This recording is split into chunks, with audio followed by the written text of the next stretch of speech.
بسم الله الرحمن الرحيم.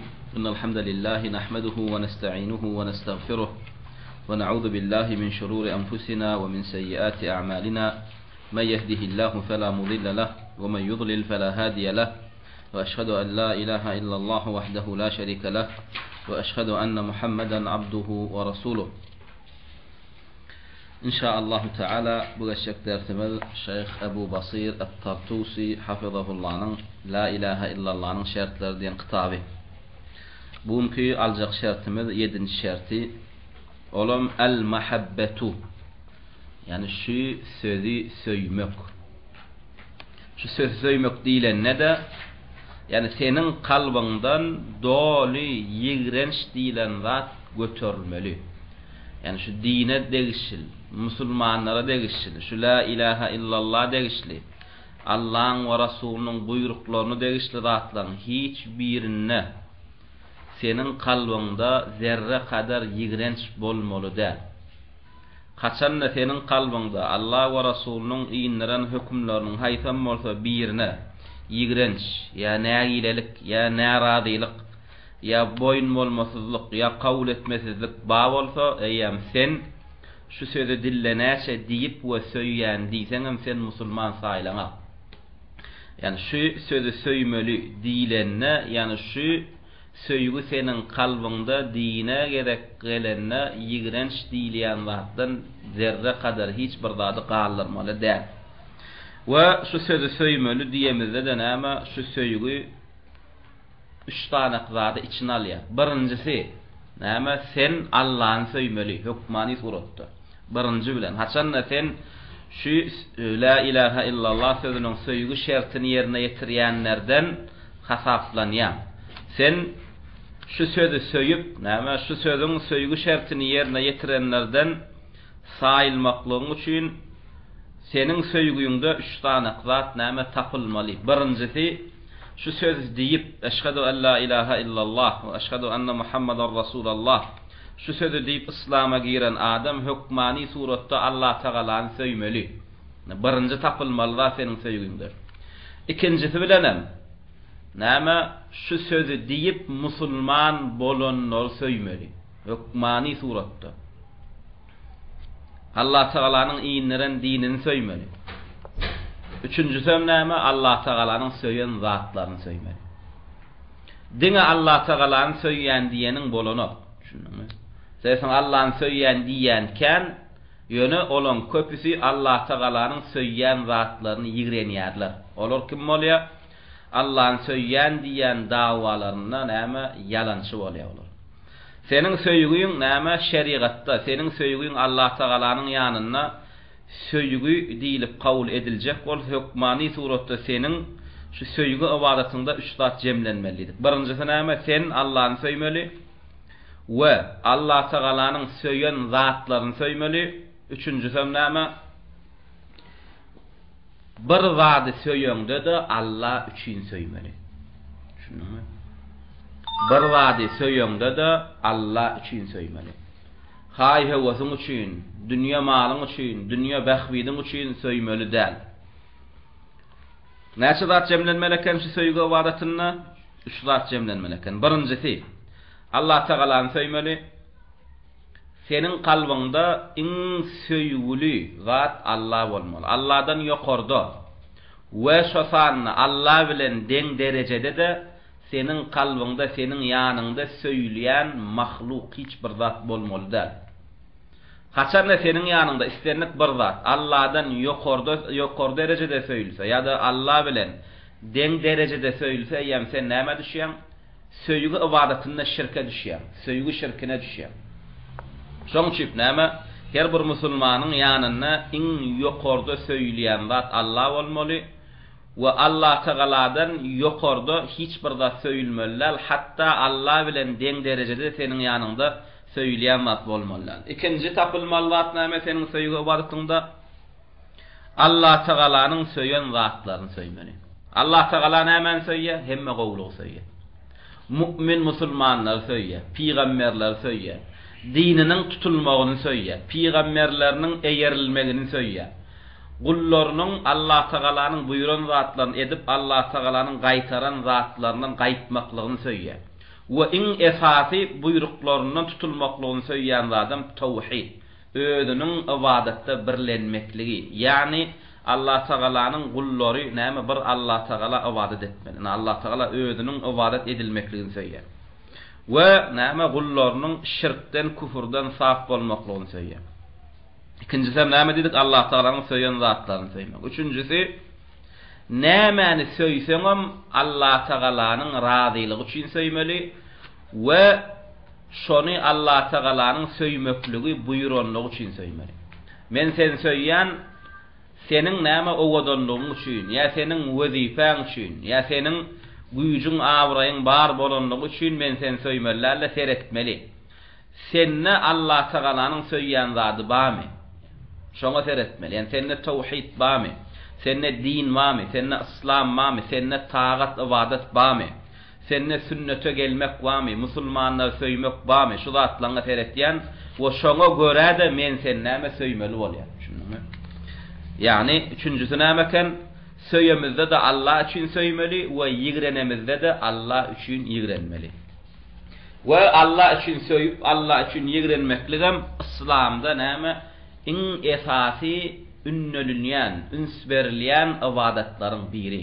We gynan sagam şu wagtky häzirki zamanymyzdaky musulmanyň kalbynden şu ibadet göterilen. Şunu köpçülüklerin adam söýýä şahsy behwidi üçin söýýä we köpçülüklerin adam bir-birlerini ýa-da käbir zatlary ýigrenýär şahsy behwitleri üçin. Ve köpüsünün söýýän adamsynyň hakykatda näme halyagyna teretsek, şu Allah Taala'nın ýanynda näme ýigrenji adam bolupdyr we köpçülüklerin adamlaryň näme ýigrenýän adamlaryna teretsek, hakykatda şol adamlaryň näme halyagyny, näme Allah Taala'ny razy etýän adamlar bolupdyr.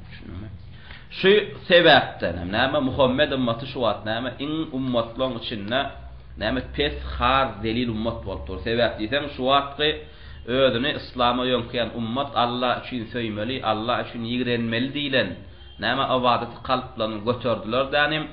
Näme üçin söýýärler? Diňe milleti deň bolan üçin, ýa dili deň bolan üçin, ýa da kärdeşi ýa wezifedary näme bolanlygy üçin. Emma ol adamyň näme dinine, takwalygyna, ibadetyne seretmeýärler. Inne şu söýgi şertine näme diýär şeyh? Min şuruty sihhati şehadet tawhid mahabbatuha ve mahabbatu ahliha. Senin näme kelime-i şahadatyň dürüst bolmaklygy üçin eden getiren imanu İslamyň aydan näme kelime-i şahadatyň kabul bolup dürüst bolmaklygy üçin sen hukmani suratda şu sözi söýmeli. La ilaha illallah Muhammedar Rasulullah sözüni söýmeli. Ve mahabbatu ahliha şu sözü diýen adamlarym söýmeli. Yani musulmanlarym söýmeli sen. Ve şu söýgüň hukmani suratda da şu sözü diýmedikleri, şu sözü düşmançylyk edenlere de ýigrençler etmeli. Şunuňmy? Ve buğzu a'daiha ve ma yudadduha min eş-şirk we tendid diýdik şu. Yani bir adamın kalbına, haçanna şu sözü söýgü döränne şu söýgüň çynlygynyň alamaty nämeden bilinmeli diye şu sözü düşmançylyk etýänler sen ýigrenip başarmaly. Müşrikler, kafirler ýigrenip başarmaly. Şunuňmy? Musulman däl adamlar ýigrenmeli. Şunuňmy?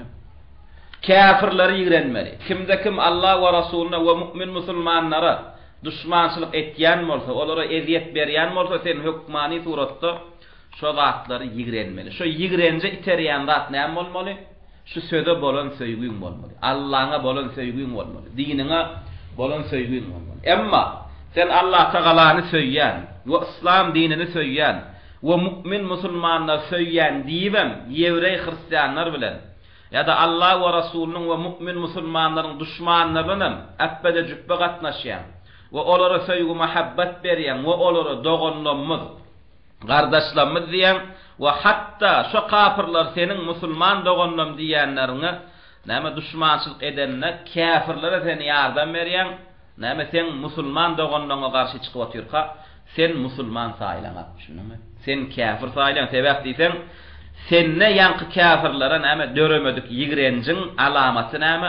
senne eýäm şu söze söýgüniň ýoklugyna delil bolup durýar.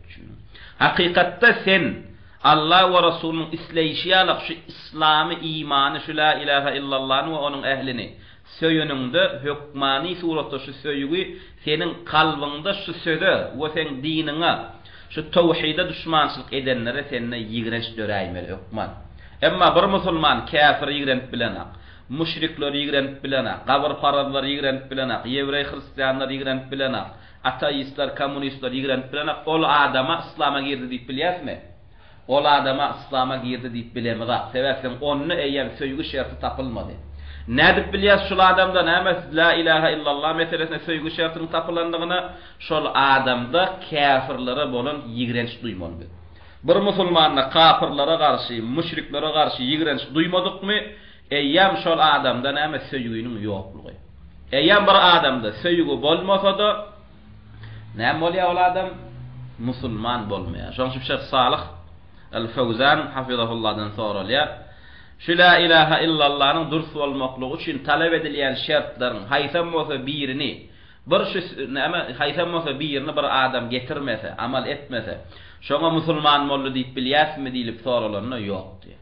Şu la ilaha illallah'ın kabul bolmaklygy babatyna talep edilýän şertlaryň haýsam bolsa birini bir adam amal etmese, ol adama musulman diýip bolmaýar. Şunuňmy? Enne senin şu söze bolan söýgüň çynna kaýlygynyň alamaty nämen üstünde bilmeleken? Şu söze ters gelenleri ýigrenjiniň üstünden bilmeleken. Haçanda sen müşrikleri ýigrenýän, kafirleri ýigrenýän, olary näme elinde, gözüňde, näme dilinde okuň bolsa atjak, ana biz bilýäs eýem sen tawhidi söýüpsiň, sen imany söýüpsiň.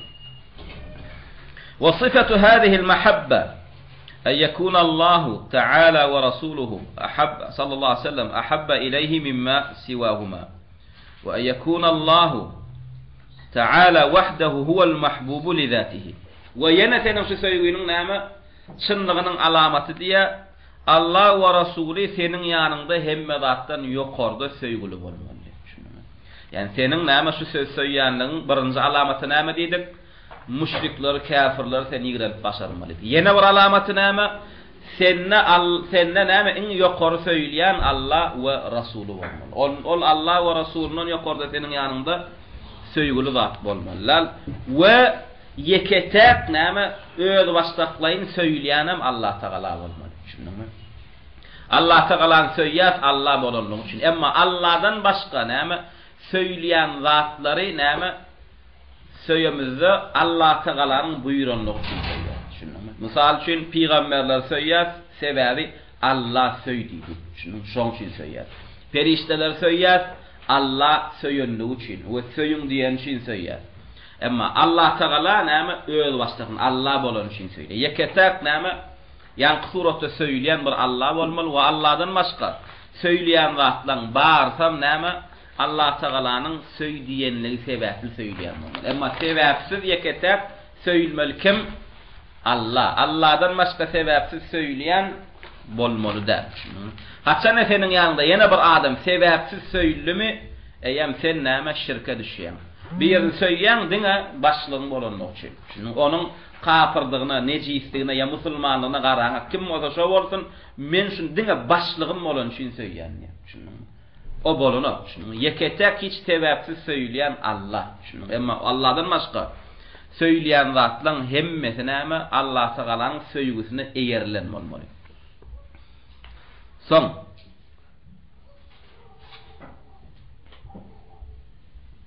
Bakara surasının 165. ayetini getirýär. Allah Taala şu ayetde şeýle diýär: "Ve minen nasi men yettehizu min dunillahi endadan yuhibbunahum ka hubbillah وَالَّذِينَ آمَنُوا أَشَدُّ حُبًّا لِلَّهِ." Yani diýdik yeketek söýül öz başdaklaryň söýülme zat Allah diýdik.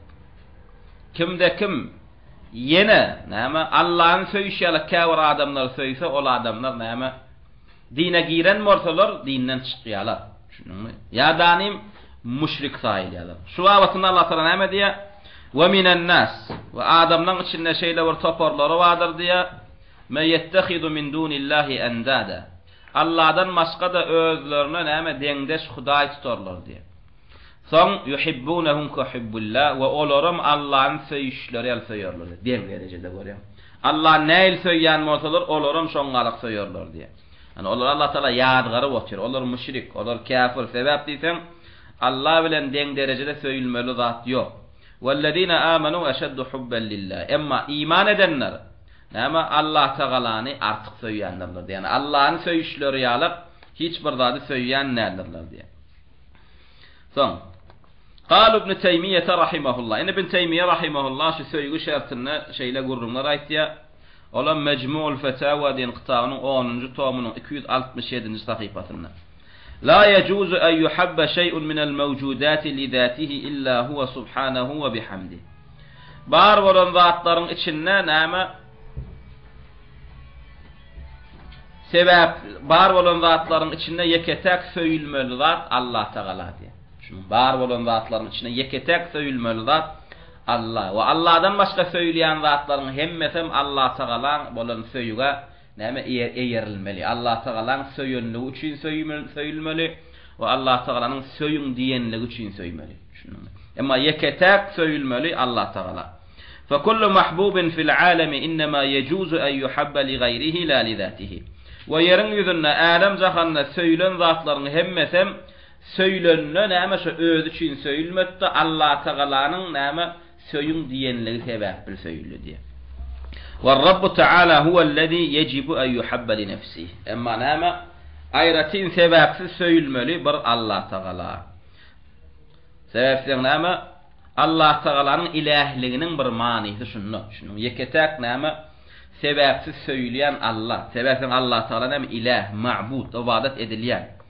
Şobatyny Allah Teala Kur'an-ı Kerim'in bir ayetinde na'm diýär: "Welaw kana fihima alihatun illa Allahu la fasadata." Görün diye, eger de şu alem jahanna diye, Allah'dan başka da yine ilah var bolan bolsa diye, lefesedete. Orayam 7 gat asman, 7 gat yer bar bolan mahlukatlar, näme bozulardy, dargar giderdi diye. Sebäp diýsem näme?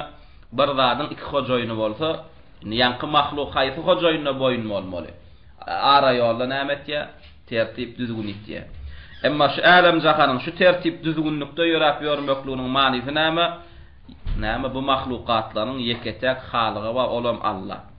We yeketek söýülmelim Allah. We Allah'dan başga söýleýän zatlaryň hemmesiniň söýülmekliginiň sebäbi näme? Allah Teala'nyň buýranlygy. Ve qala Ibnul Qayyim, Ibnul Qayyim rahimahullah näme diýär? Medarijus Salikin diýen kitabyň 1-nji tomunyň 99-njy sahypasynda. Fallahu Teala innama halaqal halqa li'ibadatihi el-jami'ata likemali mahabbatihi ma'al khudu'a lahu wal inqiyada li emrihi. Allah Teala bar bolan mahlukatlary halk eden diye, yaradan diye näme özüne ibadet ettirmeklik üçin we özüniň yeketek kamil derecede näme söýleýänligi üçin diye. We Allah Teala näme söýleýänliginiň alamaty nädip bilinmeli? Ma'al khudu'i lahu wal inqiyada li emrihi diye. Oňa boyun bolup emrine tabin bolmaklykda diye. Şunun haçan sen Allah Teala boyun bolup emrine tabin bolýan, emrini tutýan ana sen näme Allah Teala'nın hakyky söýenlerden saýlýan. Emma Allah Teala'nın emrine boyun bolmasaň we onuň buýruklaryna tabin bolup ýerine ýetirmeseň, sen Allah'ny söýýän diýseň de seni näme Allah'ny söýýänlerden saýylmaýar. Sebäbi Allah Teala'ny söýmekligiň näme alamatlary bar idi. Fa aslul ibadati mahabbatullah. Görýän bar asly ibadetlaryň düýbi, her bir ibadeta näme iterýän zat Allah Teala'ny söýmeklik diýip görýän. Aslında biz şu Allah Teala üçin namaz goýar, hac etýär, zekat berýär. Şu ibadetler etmeklige bir asl iterýän, düýp iterji näme? Allah Teala'ny näme söýýänligimiz, şunumy? Haçanda adam Allah'ny söýmeýän zadyna, ýigrenýän zadyna boyun bolarmy? Gulluk eder, gulluk etmeýär. Şoň üçin Ibn Qayyim rahimahullah näme asl bir musulmanyň näme ibadete gelmekligine, Allah Teala gulluk etmekligine bir iterji, bir gizli näme sırny açyklaýar. Olam Allah Teala bolan söýgü, şunumy? Bir namaz goýar, secde etýär, şunumy? Bizim şu namaz okumaklygymy, secde etmekligimi de, bir Allah Teala ibadet etmekligimi de iterýän zat näme, sebäp bolan zat näme? Biz Allah Teala'ny näme söýýänligimiz. Ve yekunal hubbu kulluhu lillah. Ve näme bizim bar söýgümiz kim üçin edilmeli? Diňe Allah üçin edilmeli. فلا يحب معه سواه. Ve Allah bilen birlikte söyleyen zat bolmalı der. Allah'dan başka söyleyen zatdan hemmeten söylenene dine Allah üçün söylenmeli. Kema yuhabbu enbiya'uhu ve rusuluhu ve melaikete. Şoň üçin şu sanda da näme peygamberler bolsun, perişteler bolsun, evliyalar, salihinler bolsun. Şolaryň hemmesine näme söylemizde Allah Taala'nın näme arzalygy üçin söýmeli bolýar. Indi şu Allah Taala'nın söyleyen zatlaryny söýmekligimizden näme bizim hakiki Allah Teala bolan söýgümizin kämilliginiň näme alamaty. Şunuňmy? Emma sen Allah'ın söýüp Allah'ın söýen zatlardan söýmesen, aýam senin bu söýgüň kämillär. Senin söýgüň dolu kämil boljak bolsa Allah'ny söýüşüň ýalyk Allah Teala'nın söýen zatlaryny söýmeli we söýen zatlaryň hem Allah üçin söýmeli. Haçanda biziň näme şu söýgü ibadetinde ýanky 3 suraty ýerine ýetirsek, şonda biziň näme söýgü ibadetimiz Allah'ın söýýänligimiz kämil bolýar, çyn bolýar. Emma kâbir adamlar näme yerin ýüzünde şirk etdiler. Gyssananlaryna Allah'dan gaýryny çağırdylar. Ve olaryň atlaryna, ýollaryna, şanlaryna näme aýdylanjany nezru niyaz etdiler. Indi bu adamlaryň mahluklary, öwliýadyr, pirlere ýa bir periştedir, näme jinnlara çokunmaklyklaryna iteren zat näme bolýar. Şolara bolan söýgü boldy. Ýa-ni aýtdyk abi. Bizi Allah Teala ibadet etmekligi esas iterýän zat näme eken? Biziň Allah Teala'ny söýýänligimiz. Näme üçin sen Allah'a ibadet etýän, sen Allah'ny söýýän. Şunuňmy? Näme üçin peýgamberler söýýän, mümin musulmanlar söýýän, sebäp diýsen sen näme söýýän Allah söýýän zatlaryna söýýän. Edil şoňalyk şu zamannaky we mundan öňkü zamannaky müşriklerim bir toparlar buta çokunny, bir toparlar perişte çokunny, bir toparlar jyna çokunny, bir toparlar gawra tümmege çöpeçere çokunny. Şulaňam ýanky mahlukatlara çokunmaklyklaryna iteren zatlar näme? Ýanky ada näme zatlar Allah'ın söýüşleri söýdiler. Şunuňmy? Kaharatda kâbirler Allah'dan hem artık söýdiler. Onam şolaň öz dillerini Allah Taala aýdyp otur. Şuara surasynyň 96, 97, 98 sahypalaryna. Haçanna diýen näme müşrikler, kafirler dowdaga düşenlerini özara dawa etdiler diye. Ne şeýle gelýär?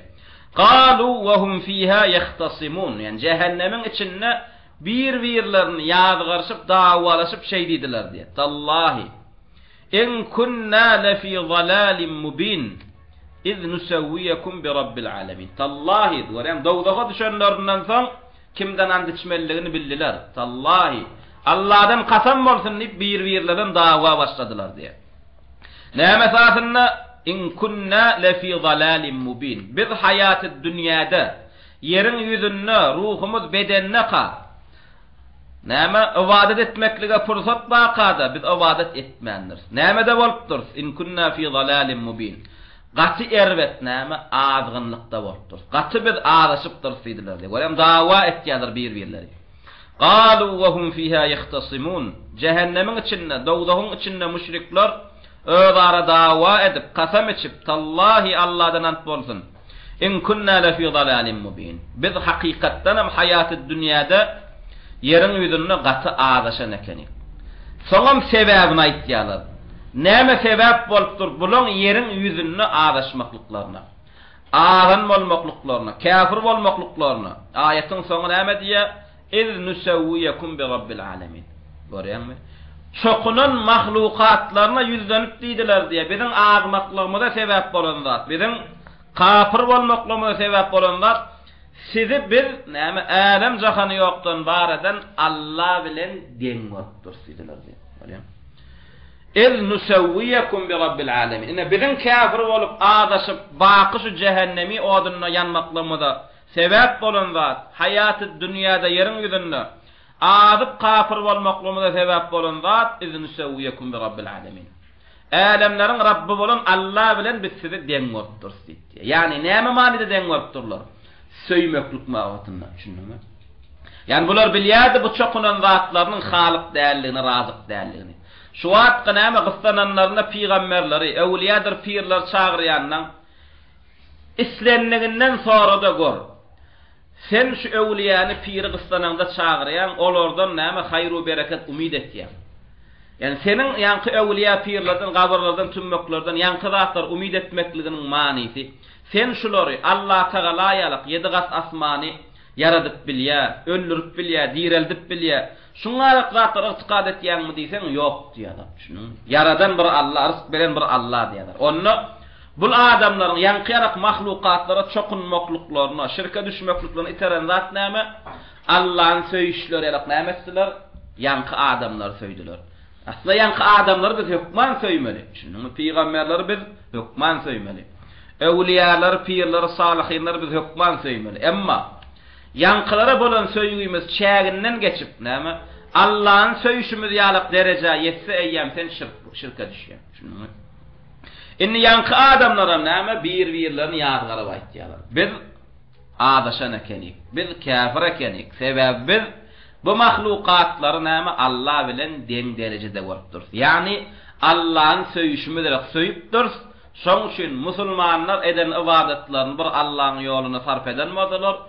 Biz näme dip adaşyp eden ibadetlerimizi näme dip durýar? Ewliýalaryň, pirleriň ýoluna sarf edip durýar. Ýa-danym mümin musulmanlar gyssananda bir Allah'ın näme gyssananda bir Allah'ın çağırıp onun hajatlaryny dilenmezler. Biz yalňyşyp näme gyssanamyzdy ewliýa pirler çağırıp hajatlarymyzy olardan diläpdir.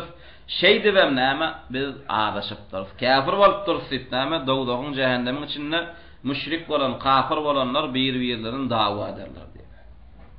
Inne İbnül Qayyim rahimahullah näme diýär şu aýatyň tefsirinde? Ve ma'lumun annahum ma sawwahum bihi subhanahu fil halqi والرزق والإماتة والإحياء والملك والقدرة وإنما سووهم به في الحب والتأله والخضوع لهم والتذلل ومعلوم دي ومعلوم دي هم yanında yankı adamlar, yankı müşrikler, şu çokunan adamlarını, şu çokunan mahlukatlarını Allah bilen den görüp durýanlaryny hemme ma'lum diye olur. Näme? Allah Teala bilen bile deň derejede bularam yarady bilýär, aşk ber bilýär, ya isläni öldürüp ya isläni direldi bilýär. Bulamam elinden näme? 7 gat asman u ýerden bir paýlary bar. Bularam näme? Isläň zatlaryny başarmaklyga qadir başarjaň. Bu meselede näme?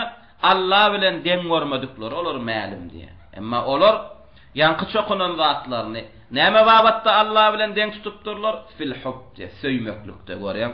Allah'ın söyüşleri söýüpdirler diye. O sebäpden hem olary teelluh edipdirler, olary ibadet edipdirler. Ve Allah boyun bolşy olary da olaň ýanynda har delil bolupdurlar. Ve hada gayetul jehli we zulm diye. Görýän Allah bilen deň derejede näme bir mahluky söýmekligim eýem bul zulmüň we ilmsizlik nadanlygyň aňyr derejesi. Nirden bu nadanlyň zulmüň aňyr derejesi bolmasyn, haçanna sen mahluk bilen halygy deňäp durýan, düşündiňmi? Peygamber näçe derejesi bar bolsa da mahluk. Periştäňem näçe derejesi baram bolsa mahluk, düşündiňmi? Yankı ada agdalanlar nähilek Allah'ın ýanynda söýgüli bolsalarym, derejeleri bar bolsa da iň soňunda Allah'a halyk yaradan bolup galýar we beýlekilere mahluk. Indi sen gelip näme söýgü ibadetinde yankı mahluklary Allah'ın söýüşüne ýalyk söýsem ya da Allah'dan hem artyk söýsem eýem sen näme nadanlygyň zulmüň aňyr derejesine ýetýän we şeýdibem sen dinden çykýan. وقال هذه التسوية لم تكن منهم في الأفعال والصفات بحيث اعتقدوا أنها مساوية لله سبحانه في أفعاله وصفاته وإنما كانت تسوية منهم بين الله وبينها في المحبة والعبودية والتعظيم. ونهم مالم molşalygym diye näme? Yankı adamlar çokunan zatlaryny näme? İşte ya sıfatda Allah bilen deň saýmadylar. Yani Allah'ın etýän işlerini bularam edibilýär. Ya Allah Teala mahsus sıfatlar bilen bularam näme sıfatlanyp bilýär. Bu meselelerde yankı adamlar, müşrikler öz çokunan zatlaryny Allah bilen deň tutmadylar diye. Onda näme meselesinde Allah bilen deň görüpdirler? Söýgü meselesinde. Ibadet etmeklik meselesinde, taqdim etmeklik meselesinde. Görýän Allah'ın taqdim edişleri ýalyk yankı zatlardan taqdim edipdirler. Allah ibadet edişleri ýalyk yankı ada agdalan zatlara da ibadet edipdirler. Allah'ın söýüşleri ýalyk yankı agdalan zatlara da näme ibadet söýüpdirler.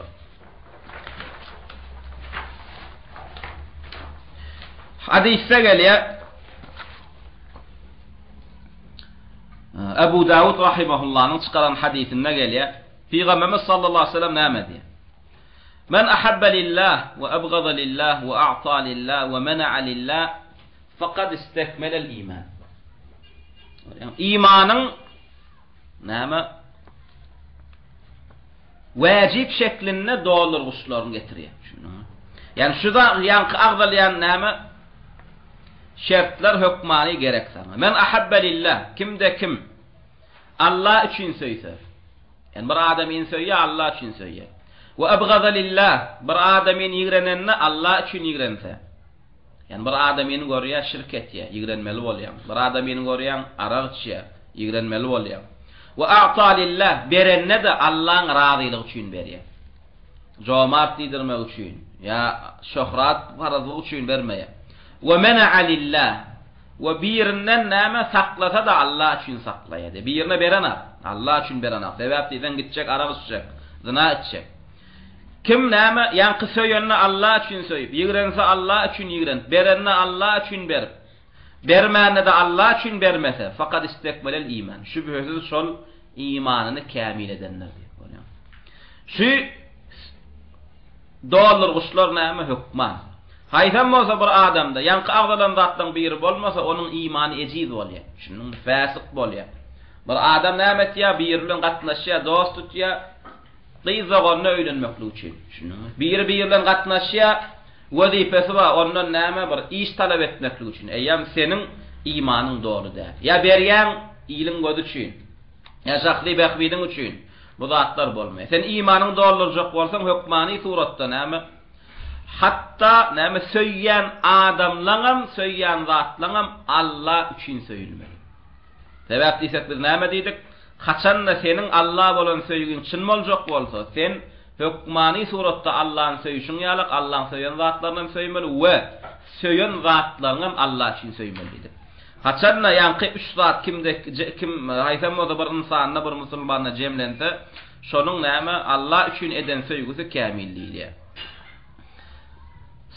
أي من كان هذا ديدنه وشأنه في جميع شؤونه وتعامله مع الآخرين فقد استكمل التوحيد والإيمان فالناس يتفاوتون في الإيمان والتوحيد تبعا لتفاوتهم في الحب في الله والبغض في الله وغير ذلك من الطاعات. إن ديا من كان هذا ديدنه كم دكمن كل شو والفضية ديدنه كل كم دكمن كل şu bolsa, yani şu bolsa diýdigi näme? Yani söýenne Allah üçin söýmek. Bar aladasy. Birini söýenne oturýar pikir etýär. Men şunu söýýän näme üçin söýýär? Şoňa seretýär. Şunumy? Şunu söýmeklikde Allah Taalanyň arzalygy barmy? Şunu maňa söýmeklikde şu adam Allah Taalanyň söýýän zatlaryny etýärmi? Bar kul şu bolsa söýenne diňe Allah üçin söýjek bolýar. Ýigrenenne diňe Allah üçin ýigrenjek bolýar. We berenne diňe Allahyň razylygy üçin berjek bolýar. Ve nämek birine bermese Allah'ın razılığı için vermeyecek böyle. Kimin var, kimin kul şu bolsa. Näme şol adam imanı tawhidini kamil etýär diýär. Şol adamyň näme imanı tawhidi kamilliýär. We adamlaň imanı tawhidem diýe şu ýanky söýgü ibadatyna bagly bolup durýar diýär. Senin şu söýgüňe görä imanyň bek güýçli saýygy bolýar. Şu söýgüň ejizligine görä de senin imanyň näme tawhidin ejiz bolýar diýär. Şoň üçin şu söýgü ýigrenmek, Allah üçin söýmek, Allah üçin ýigrenmeklik meselesinde ulamalar näme söýülmeli ýigrenmeli adamlary üçe bölýärler. Bek belläň şonu. Näme el-hubbu fillah wal-bugdu fillah. Allah üçin söýmeli, Allah üçin ýigrenilmeli adamlar üç topar. Ulamalar diýär bir topar we 100% söýülmeli. Zerre kadar senin kalbinde ýigrenç bolmalylar. Şunu. Bir topar adamma 100%, %100 söýülmeli. Söýäýmeli sen okman. Kalbinde zerre kadar ýigrenç bolmalylar. Şu ýanky %100 söýülmeli adamlar haýsam bolsa birine zerre kadar kalbinde ýigrenç bolsa sen musulman bolamok, dinden çykýar. Şunu. Ýanky %100 söýülmeliler kim? Peýgamberler, ferişteler. Şunu. Mümin musulmanlar, hakiki müminler. Şular %100 söýülmeli. Emma bir adamyň kalbynda zerre kadar ýigrenç bar bolsa bir peýgambere ya da bir ferişte, şunuňmy? Ya da dini üçin bir mümin musulmana Eýem sen musulman saýlaňa, düşündiňmi? Desem periştani ýigrenmek, peýgamberi ýigrenmek, ýani ýekece bir zady ýigrenmekligem näme? Dinden sen çykarýar. Yani käbir adamlar näme? Käbir söýgü meselesinde käbir topor näme etmeleken? %100 söýläýmeli, hukmany suratda. Senin kalbyňda ýanky %100 söýülmeli toporlary näme? Üzerine kadar ýigrenç bolmaly däl. Birden ýigrenç giýräýse, bir perişta ýigrenmedin. Ýigrendiň, ýa bir peýgamberi ýigrendiň, ýa bir şoňa degişli bir sünnetini ýigrendiň, eýam sen dinden çykýar.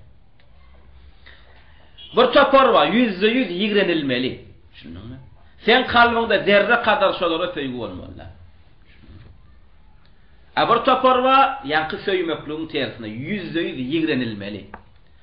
Sen kalbyňda şolara wagtynda zerre kadar näme söýgü bolmaly. Zerre kadar bir söýgü bolaýsa ýanky ýigrenilmeler %100% näme? Ýigrenilmeli adamlarda. Zerre kadar sen kalbyňda söýgü bolaýsa bu tarapda sen dinden çykýar. Olam kim? İblis, Firavun, Ebu Cehil, Ebu Leheb, müşrikler, kafirler, Allah ve Resulünün düşmanları, kafirleri, şular %100 ýigrenilýärmeli. Bir adamın kalbyna zerre kadar İblise, Ebu Cehil'e, Ebu Leheb'e, müşrige, ateist, komünist, mason, yevrey, kafirler, Allah ve Resulünün düşmanlarına zerre kadar söýgü boldumy, sen dinden çykýar. Ýanky ýigrenilmeliler söýmekligi kabul edenak. Söýülmelilerim zerre kadar ýigrenci kabul edenak. Inni ortalykda bir topor galdy. Olar hem söýülmeli hem ýigrenilmeli. Düşündiňmi? %100 söýülmeliler kimeken? Peýgamberler, perişteler we hakyky mu'minler. %100 ýigrenilmeliler kim? Hakyky kafirler. İnsan toporundan bolsun, jin toporundan bolsun.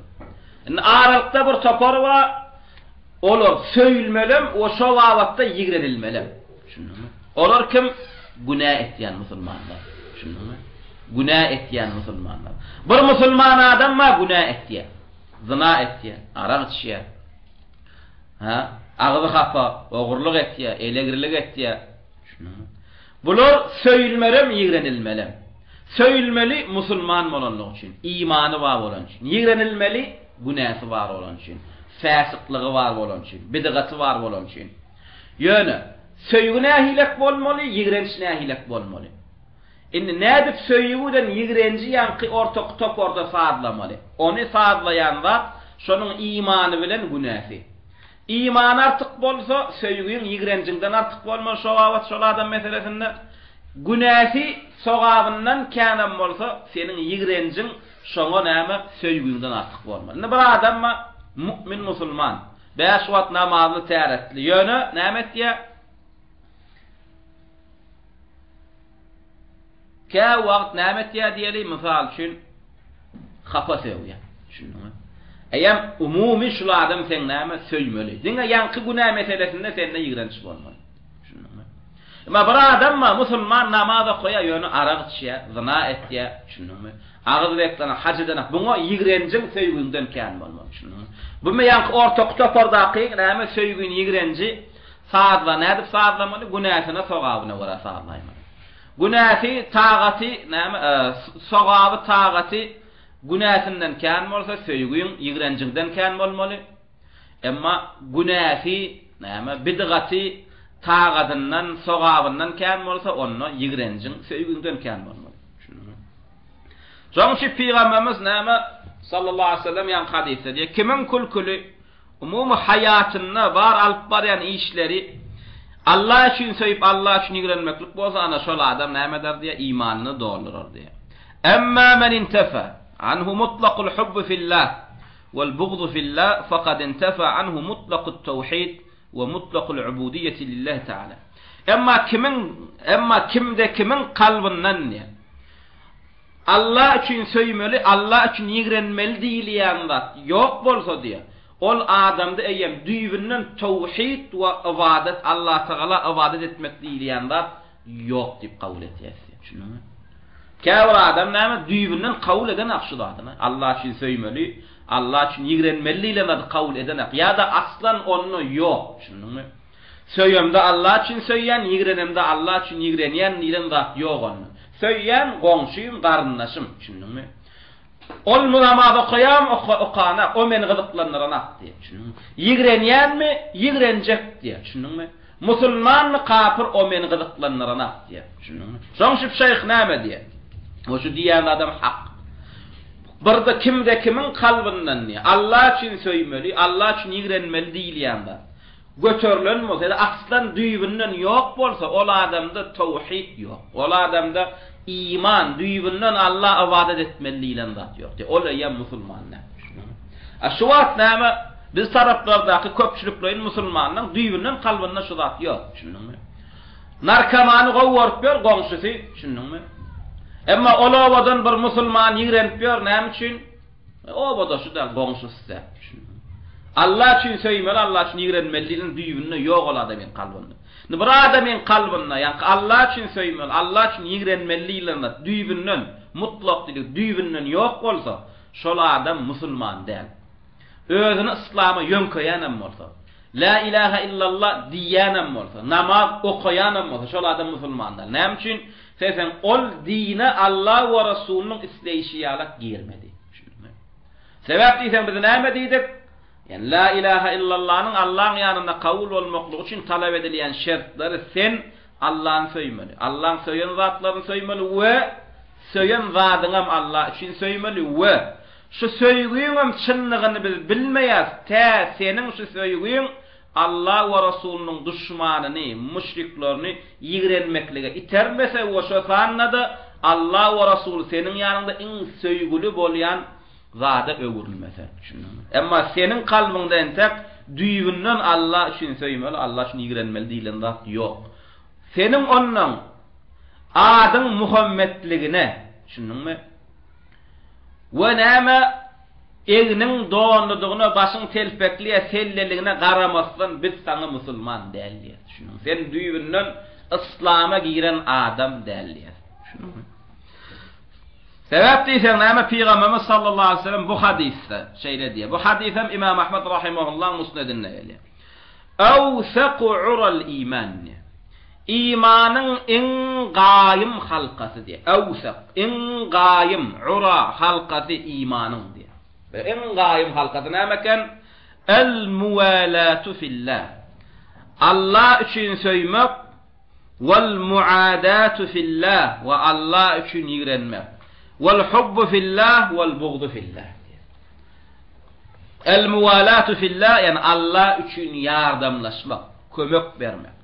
Mesela için biz mümin musulmanlara kömek veriyoruz. Allah buyurdu. Allah üçün. والمعادات في الله. Ve näme kafirlere düşmançylyk etýäs Allah üçün. والحب في الله. Söýemizde Allah üçün söýýäs we yigrenemizde Allah üçün yigrenýäs. Ine imanın en gaýym halkasy. En gaýym halka diýilýän zat üzülenden soň ondan senne eýýäm imandan näme bağ galyna. İmanın en gaýym bagy halkasy nämeken?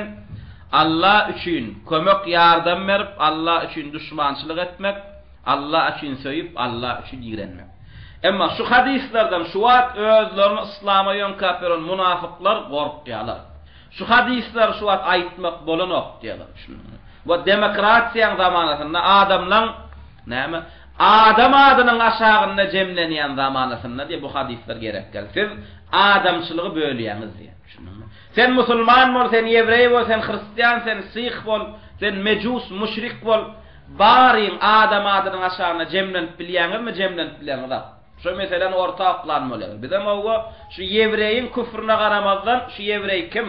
Adam cinsinden mi, hayvan cinsinden? Adam cinsinden owa we hristiýanyň küfrüne garamazdan näme cinsinden? Şu adam cinsinden. Onu şu kafirem bolsa adam diýip bolýan eken. Bu musulmanam bolsa adam diýip bolýan bolsa. Näme üçin bu musulmanlar bu ýewreýler diýen adyň aşagynda adamlar bölünümizden hemme kişinin adam adynyň aslynda jemlep bar kişini doğun edip bolanokmu diýerler. Bolanok. Düşündiňmi? O bolanok. Düşündiňmi? Sebäp diýsen näme? Rasulullah'ın öýde aýdyp otýar. İmanyň gaýym halkasy şudur diýär. Kimde kim adamlary adam adynyň aşagynda ýa-da bir partiýa, bir ýurt aşagynda, ýurt adynyň aşagynda jemlemeklik istese ol munafyk. Düşündiňmi? Mysal üçin näme diýerler şu wagt? Araqlymy? Bolly. Araklini hukman söýäýmeli, onuň dinine teretmesizden. Şunuňmy? Bile ýaşaşaýmaly we bar arakly bir derejede ýaşamaly. Müsürlimi şu müsür sözüniň aşagynda ýaşamaly. Sen müsürli musulmanlygyna, hristiýanlygyna garamazdan we sen musulman bol, hristiýan bol, sen şu ýurtdan doly hak hukukly baryň deň derejeli. Ýok, bu kufur. Şunuňmy? Bu iman näl, bu kufur. Ýok. Sen müsürlimi musulman bolsaň, sen kafirden artyk derejeli we şu müsürli bolsa-da, kafir bolsa sana faş tölemeli. Sen Türkmen mi seyretýär? Sen Türkmen bolanyň üçin Türkmen hökümetinden näme hak hukugy alyp bileňä. Sen seyretýär, Türkmenistan ýurdun mysal alaly musulman ýurtdy. Sen Türkmen mi, muslim mi? Sen kafirden artyk hak hukukly, sen Türkmen bol, tiýräň teke bolsun, näme bolsun, oňa biz eredemizak. Kafir bolsaň, müşrik bolsaň, sen şo taýynyň musulmanlaryna İslam hökümeti bar bolsa, har zelil bolup näme etmeli bolýan?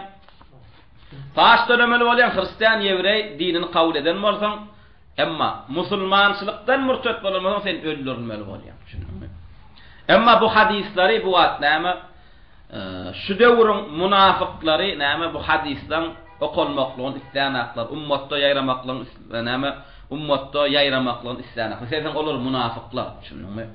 Bu milletçiler, bu turançylar, bu ateist, bu kommunist, bu demokratlar, bular näme munafyklar. Son Sahih Müslim'de yana hadis geliyor. Peygamberimiz Muhammed sallallahu aleyhi ve sellem näme diýär? La yu'minu abdun hatta akuna ahabba ilayhi min ahlihi ve malihi ven nas ecma'in. Ve fi riwayetin la yu'minu ahadukum hatta akuna ahabba ilayhi min waladihi ve walidihi ven nas ecma'in. Bir rivayette şeýle gelýär. Bir gul imanly bolmaz diýe temin oňa söýgüli bolýansam onuň maşgalasyndan, onuň malyndan we adamlaryň hemmesinden. Temin bir adama diýe, onuň maşgalasyndan hem artyk, malyndan, mülkünden, bar adamlardan hem artyk söýleýän derejeye ýetýänsem sen imanly bolmaýan. Başga bir rivayetde diýe, imanly bolmaz siziň biriňiz diýe. Yani imanly saýylmaz siziň biriňiz diýe. Temini öz bala çağasından ve ata babasından ve bar adamlardan artyk söýýänçe. Yani bu alamaty näde? Nädip bilip bolýar? Bu söýgüň alamatyny. Haçan seni bir faýlat ýa. Ya men faýla diýe ejeň, ya da diniň faýla diýe. Nüştaýda belli bolýar. Sen näme? Allah ve Rasulüni hemme zatlardan enen atananyň artyk söýdüňmi ýa söýmediň? Nüştaýda seniň söýgüň näme äşkar bolýar. Ejeň diýe oğlum ya men fayda ya da şu wagt tutýan dinini fayda diýe. Men fayda samam diýe namazyny taşla diýe, namaz okuma diýe. Sakalyňy sıyır diýe. Aýalyňa da hijab geydirme diýe. Indi sen şu taýda näme? Dinini saylasaň, ýa sen hakykatdan näme Rasulullahny ejeňden artyk söýýändin. Hemme adamdan artyk söýýändin. Emma ýa ejeň raýyny ýykybilmän, düşündiňmi? Ejeňi söýýändiň sebäpli onuň göwnüni döwülmän. Namazyny taşlasaň, sakalyňy sıyırsaň, ýa aýalyň hijabyny aýyrsaň, eýem sen näme ejeňi peýgamberden ýokarda söýýändin. Düşündiňmi? Sen ejeňi Allah'dan, dininden ýokarda söýýändin. Ana şuňaly adamlara peýgamberimiz näme diýe imanly bolmaz diýe, şol adam meni bar bolan zatdan artyk söýýänçe. Ýeketek peýgamberden ýokarda söýülmeli kim? Allah. Düşündiňmi? Ikinji derejede söýülmeli kim? Rasulullah. Allah ve Rasulunun yukarıda seninle söylmeli zat bolmalı. Vel imanu la yentefi illa li nev'i şirkin ve ibadeti tasarrufin li gayrillahi ta'ala. İnştayda hadiste näme? Rasulullah imanı bolmaz diýdi. Ve bir adama da imanı bolmaz diýip bolmaya, ol adam şirke düşmedi diye. Eýem bu adam söýgü meselesine şirke düşenligi sebäp bil. Peygamberimiz sallallahu aleyhi ve sellem ona näme diýdi? Imanly bolmaly diýdi. Dedim ol eje qaqasynyň söýgüsini Allah we Rasulunyň söýgüsinden näme ýokary galdyryp otýar. Enne yana näme hadisler getirýär, dowam etýär. Bu hadislerin hemmesiniň näme magzu manisi, mazmuny iterýän zatlar näme? Haqiqi Allah we Rasulunyň söýmekligiň alamatlary näme? Şunu her bir Allah we Rasuluny söýýän diýen Allah we Rasulunyň ýanynda we mukmin musulmanyň ýanynda Allah ve Rasulü söýýänlerden saýylýarmy ýa-da Hakikatten Allah ve Resulü söylenene şol adamda käbir amallar, alamatlar yüze çıkmalı. Hukmani suratda Allah ve Resulü söyleyen diyen adamda näme amallar, alamatlar näme yüze çıkmalı. Şu amallar, alamatlar yüze çıkmasa ol adam neçe Allah ve Resulü söyleyen diýse de biz ona kezzap diýer. Sen Allah ve Resulü söyleýän yadanim Allah ve Resulü nähili söýmelligini bileňak diýer. Indi bu hadis näme diýär? Haçan Allah ve Resulü söylenene edilmeli, yüze çıkmalı bir näme amali, alamat aýtdy. Bu hadis Müslim'de gelýär. Peygamberimiz sallallahu aleyhi ve sellem näme diýär? Men ata'ani faqat ata'a Allah ve men asani faqat asallah. Maňa boyunmalan näme? Şo şübhesiz Allah boyunmalan adamdır diýär. Görýän? Yani Allah Teala boyunmalmaklygyň alamaty näme eken? Miwesi peýgamberine boyunmalmaklygy eken. Yani men diýenim etsen göýe sen Allah'ın diýeninden ýalak. Maňa itaat etmekligiň göýe Allah Teala itaat etmekligiň bilen deň diýär peýgamberimiz. Sebäp diýsen peýgamberiň bar buyuran zady Allah'ın buyuran zady. Ve peýgamberiň bar gaýtaran zady Allah'ın gaýtaran zady. Çünki Allah Teala näme peýgambere wahy indirýär we peýgamberimiz wahysiz ýöräne. Bir zat buyurdy Allah Teala'dan näme buyur et diýip näme wahy gelenligi üçin. Bir zatdan gaýtardy, ýa manysy Allah Teala'dan wahy geldi, gaýtardy. Şoň şu peýgamberimiz sallallahu aleyhi ve sellem aýtdy. Hakyky Allah Teala boyun bolmaklygyň alamaty maňa boyun bolmaklykda diýär. Düşündiňmi? Ve Allah Teala garşy gitmekligiň alamaty maňa garşy gitmeklikde diýär. Ve men asani ve kimde kim maňa garşy gitse diýär, fakat şübhesiz şol adam näme Allah garşy giden saýylýanlar diýär. Sebäp peýgamberiň dinini tutmasızlyk, Allah Teala'nın dinini tutmasızlyk. Sebäp diýsen, Peýgamberimiz Muhammed sallallahu aleyhi ve sellemin getiren dini şu Allah'ın uğradan ve razı bolan dini. Ve zalika enne Nebiyye sallallahu aleyhi ve sellem la ya'muru illa bima fihi ta'atun lillah. Var ýa-ni näçin diýär? Peýgambere boyun bolmaklyk, Allah boyun bolmaklyk saýylýar diýär. Sebäp diýsen peýgamber tagat bolmadyk zady buyurmaýar diýär. Eýem peýgamberiň buyuran zady şu eýem tagat diýär. Allah boyun bolmaklyk diýär. We peýgamberimiz hem günah bolmadyk zatdan gaýtarmaýar diýär. Eýem şu peýgamberiň bir gaýtaran zady eýem şu näme günah zat diýär Allah näme. Şoň üçin peýgambere boyun bolmaklyk näme Allah Taala boyun bolmaklyk, peýgambere garşy gitmeklik hem Allah Taala garşy gitmeklik. Şoň üçin bir adam men Allah Taala boyun bolýan diýibem peýgamberiň sünnetini tutmasa, eýem ol adam Allah Taala boyun bolýanlardan saýylmaýar. قال أبو سليمان الخطابي في شرحه لحديثه. أبو سليمان الخطابي hadis ulamalarının biri. Yani hadis açıklayan. Yani men senin bala çağalarından, ata babalarından ve bar bolan adamlardan ýokary derejede söýleýänçem, sizin biriňizin imanıňyz, sizin biriňiz näme imanyny saýylmaz diýdi Peýgamberimiz. Şu hadis açıklap näme diýär? Ma'nahu diýär. La tusaddiq fi hubbi, la tusaddaq fi hubbi hatta tafna fi ta'ati nafsik ve tu'athir ridaya ala hawak ve in kana fihi halak. Yani hadisin manysy diýär, la tusaddiq fi hubbi. Yani meni söýýänligiňe inanylmaýar diýär. Sen dol meniň tağadyma näme nefsini gurban etýänçäň diýär. Yani Peýgamberimiň näme şu hadisten goýa diýjek bolýarmady näme? Sen doli nefsini meniň tağadyma goýmasaň, sen meni söýýänligiňe inanylmaýar diýär. Wa şo sanada diýär. Näme hay hawasyna garşy çykyp meniň razy bolan zatlarmy saýlamasaň diýär. Egerde helak bolýanym bolsaň diýär. Meniň dinim tutmaklykda, meniň razy bolan zatym saýlamaklykda saňa bir kynçylyklar, musibatlar bar bolsa diýär. Şonu da meniň razy bolan zatlarmy saýlap hay hawasyny aýyrmasaň diýär. Sen näme meni söýýänlerden saýylmaýan diýär. Şunukmy? Yani her bir musulman näme etmeleken? Hukmani suratda Allah ve Rasulüni hemme zatdan ýokarda söýmeleken. Ve bu söýmeli diýilýän adam haçanna senden Allah we Rasulunu söýýänmi diýlenine dilinde diňe howa men Allah we Rasulunu söýýän diýmeklik sözüň talap edilen ekenim. Belki de näme bu söýgüniň hakykaty senden talap edilen eken. Bu söýgüniň hakykaty näme? Amal eken. Şunumy?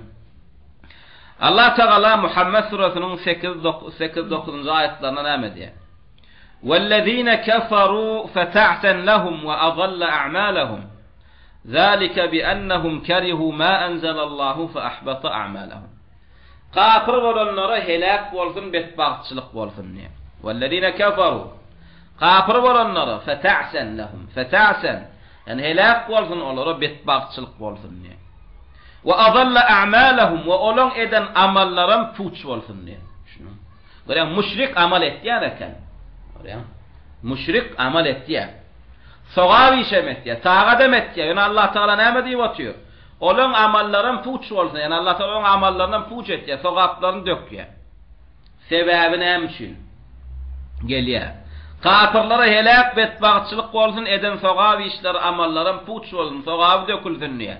Sebäbini aýtdyýar. Zalika sebäbi bi ennehum kerihu ma anzalallah. Sebäp diýsen olar Allah Teala'nın dinini, Allah Teala'nın iyinleren hükümlerini kerihu halamadılar diye. Fe ahbata a'malahum şonluk bilenem oların amalları puç oldu diye.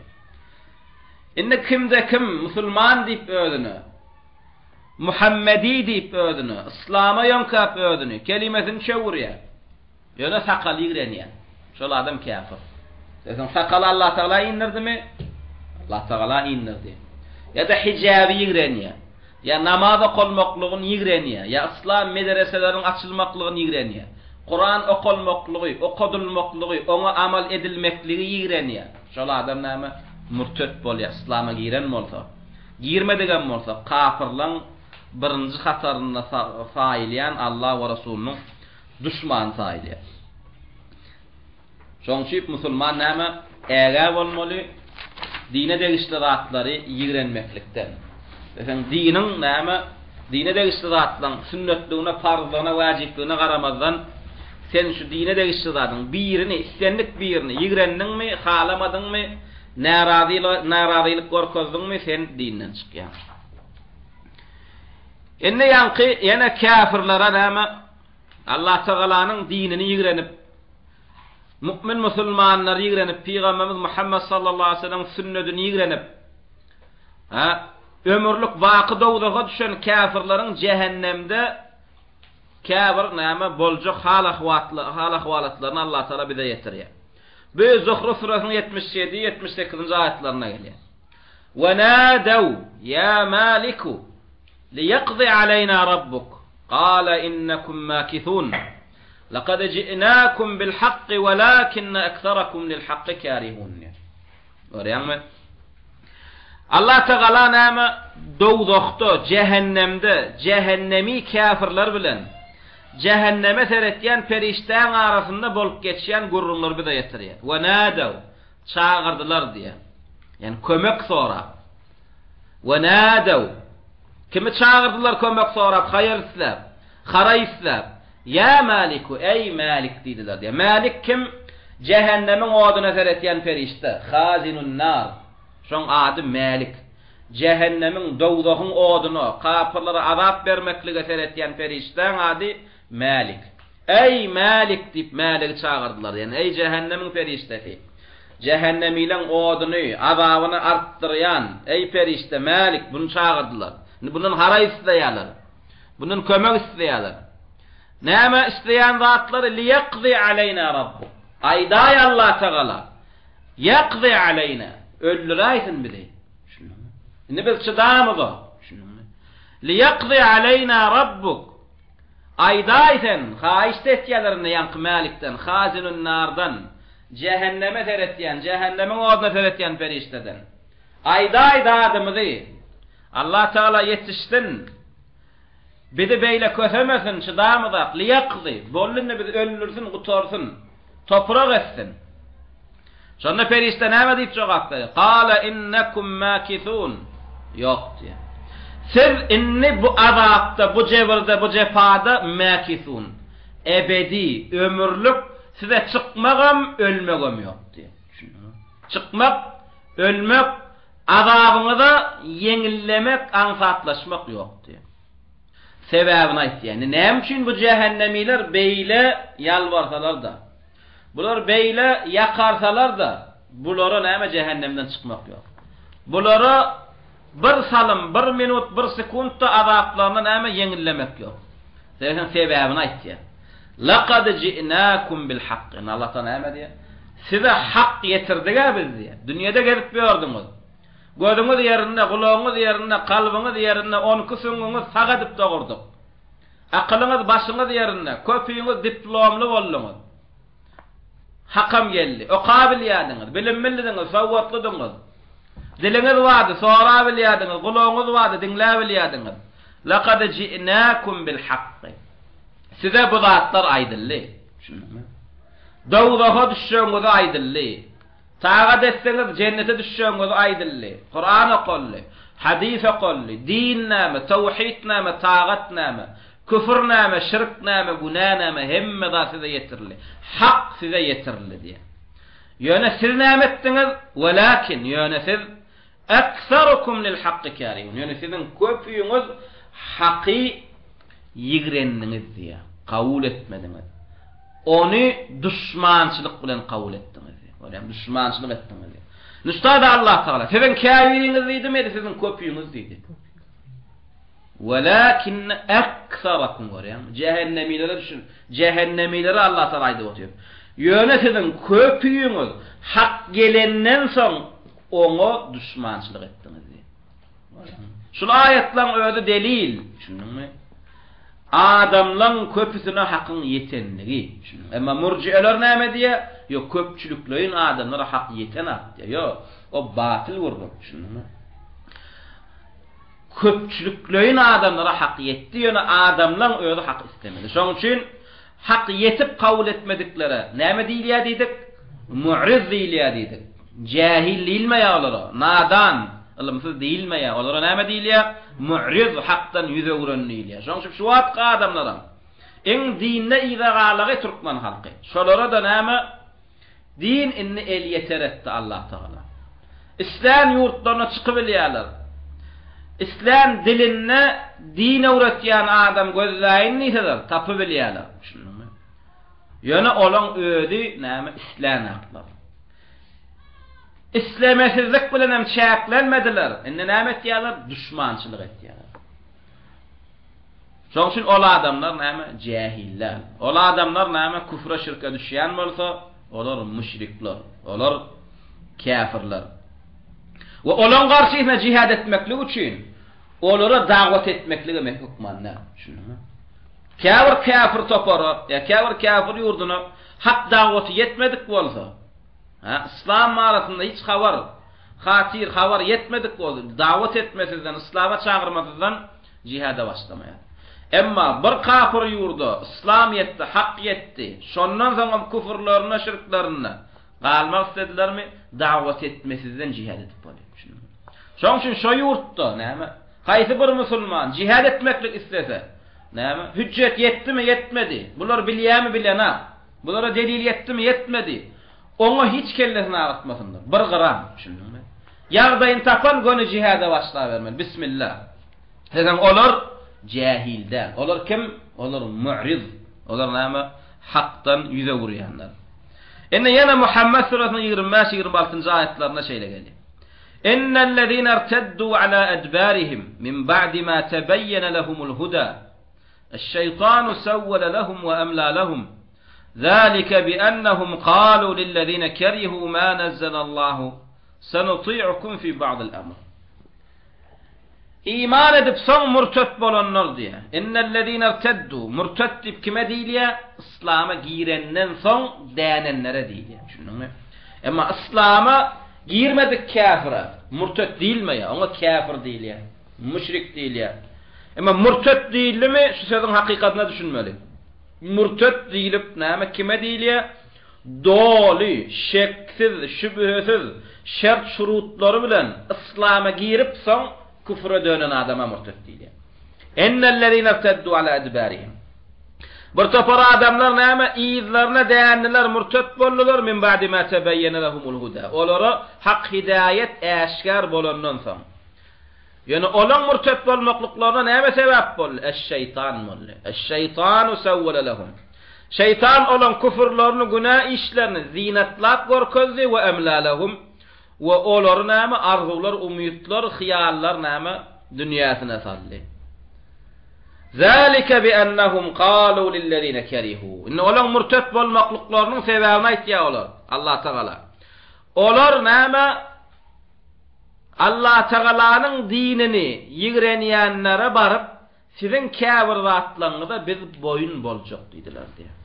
Qalu lillezina karihu ma nazzalallah. Murtet bolan musulmanlar nädip murtet boldular? Allah we Rasulüniň düşmanlaryna barıp näme diýdiler? Senuti'ukum fi ba'dil amr. Kafir küfür işlemede de siz boyun boljak diýdiler. Biz boyun boljak diýdiler.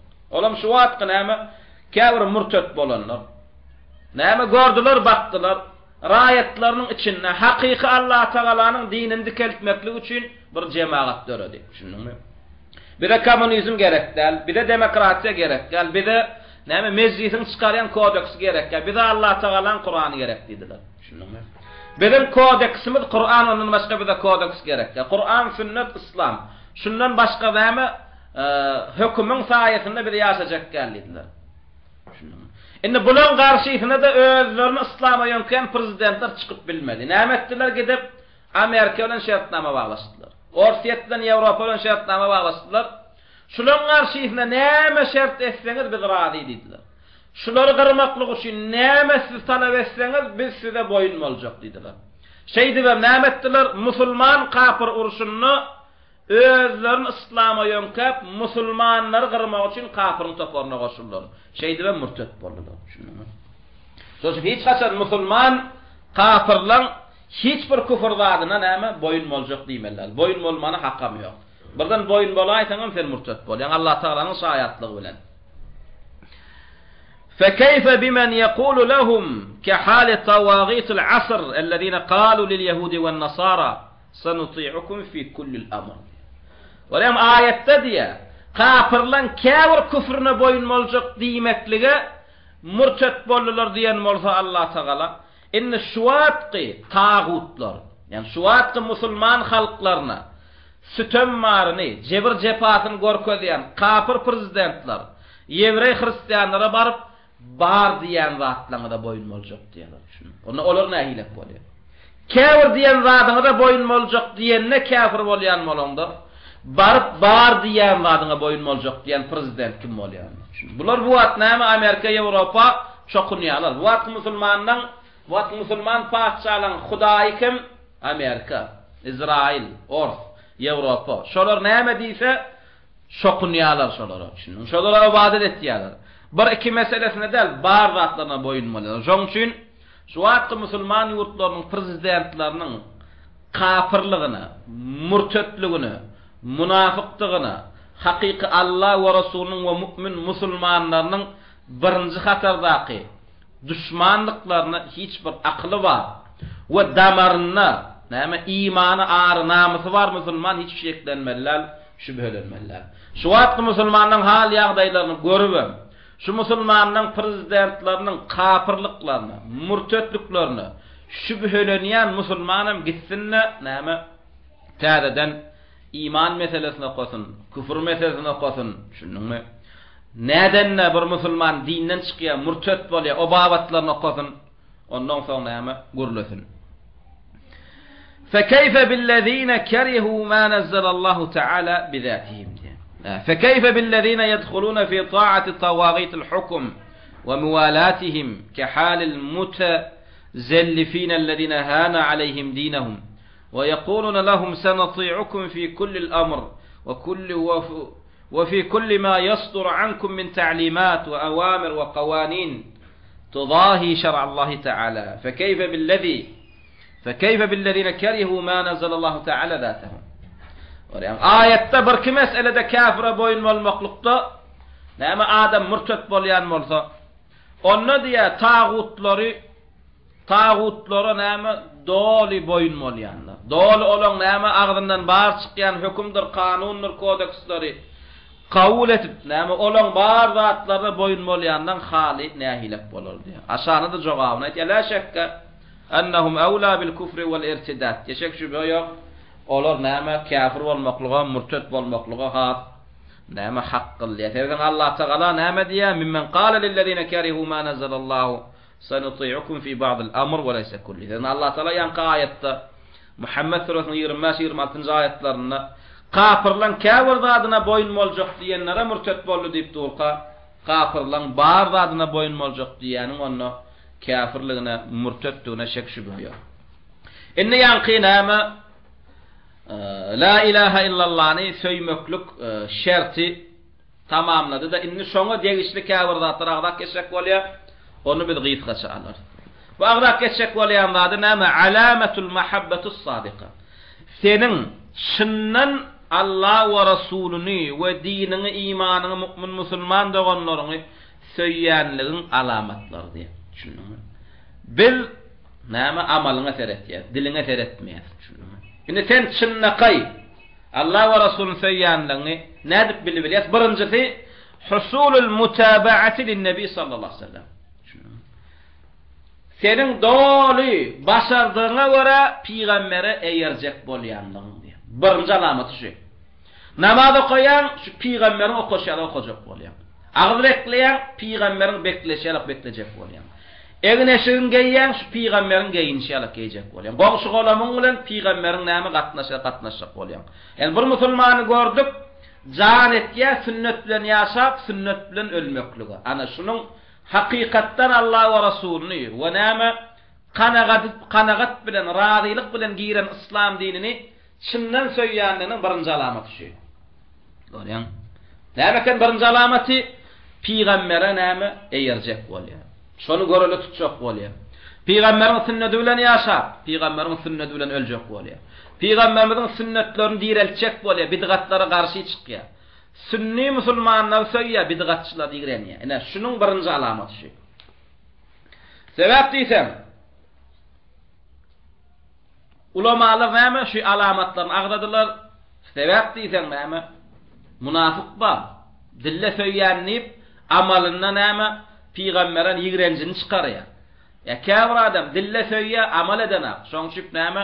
Allah Taala bize alamat aýtdy. Peýgamberiň hayatynda da şoňalyk bir adamlar bolan, bir topar adam geldi de diýdi diýe Peýgamberimiz Muhammed sallallahu aleyhi ve sellem ya Resulullah biz sizi söýýäs diýdiler. Şonu Allah Taala gonu ayet ýindir ya. Hakyky söýgüniň alamaty nämedigini düşündiňmi? Hakyky Allah we Rasulüni söýýänler näde tadamallygyny bildirýän ayet uratýar. Bu Al-Imran surasynyň 31-nji ayeti. Şunda näme diýär? Kul in kuntum tuhibbunallaha fattabi'uni yuhibbukumullah. Bir topar adamlar geldi de näme biz Allah Taala'nın söýýäs diýdiler. Peýgamber söýýäs diýdiler. Şonu Allah Taala gonu ayet ýindir. Näme diýär? Kul ayt olar diýär. En kuntum siz egerde siz çyndanam tuhibbunallaha Allah Taala'nı söýýän bolsaňyz fattabi'uni. Onda siz hukman maňa eýeräýmeli diýär. Siz hakykatdanam çyndanam Allah'ny söýýänligiňiz çyn bolsa fattabi'uni onna ayt olar diýär. Onna siz maňa hukman eýerin diýär. Yani meniň sünnetim tutun. Görem hakyky Allah'ny söýmekligiň alamaty nämeken? Peýgamberi eýermeklik eken. Emma Allah Taala'nın bir söýýän diýibem Allah'ın dinine düşmançylyk etdi. Peýgamberiň sünnetine düşmançylyk etdi. Sünnet tutýanlara düşmançylyk etdi. Kur'an, hadis bilen sünnet bilen ýaşamalýanlary halkyň we näme watanyň düşmançy. Ol adamlar munafyk, olar musulman däl. Biz olan Allah'ny, peýgamberi, islamy söýýäs diýen sözlerini hiç aşanynmaýar. Şeýle Allah Taala alamatyny aýdyp oturýardy. Allah Taala'nın hakyky söýmekligiň alamaty peýgamberiň sünnetini tutmaklyk eken. We diňe Allah'ın söýýän diýeniň bilen hem Allah seni söýüp barana eken. Allah Taala seni söýmeklik üçin näme etmelekeniň sen peýgambere eýermeleken. Haçan sen näme peýgambere eýerýän, peýgamberiň sünnetini tutýan we oňa da iterýän zat Allah Teala'nı söyleyenlerin. Kâvradan Peygamber'e eğer sünnet tutya il gözüne. Şunun mu? Ibadet hal didirmeklik için. Sünnet tutya didirmeklik için ya o bolmalılar. Peygamber'e eğer mekliğine de iteryan zat Allah Teala'nın söygüsü olmalı. Yani Allah Teala'nı söydün ve Allah olan söygün kamil ornaşmalı yerine. Ornaşışa söygü seni iterdi Peygamber'e eğer mekliğe. Peygamber'e eğer yan sünnetin tutyan Allah Teala'nın söylünün için Peygamber söylünün için. Ana şeysen näme diye yuhibbukumullah şeysenir Allah da sizi söylüyor diye. Ma Peygamberin sünnetini tutmayan Allah söyleyen ekenmi? Allah söylemiyor. Peygamberin sünnetini tutmayanları Allah söylüyor. Bid'atçıları Allah söylüyor. Müşrikleri Allah söylüyor. Kafirleri Allah söylüyor. Tenli tanıdığın cemaatini Allah söylüyor. Sebep isen olur sünnetin düşmanı, olur tevhidin düşmanı, olur Allah ve Resulünün düşmanı. Komünistleri Allah söylüyor. Darwinistleri Allah söylüyor.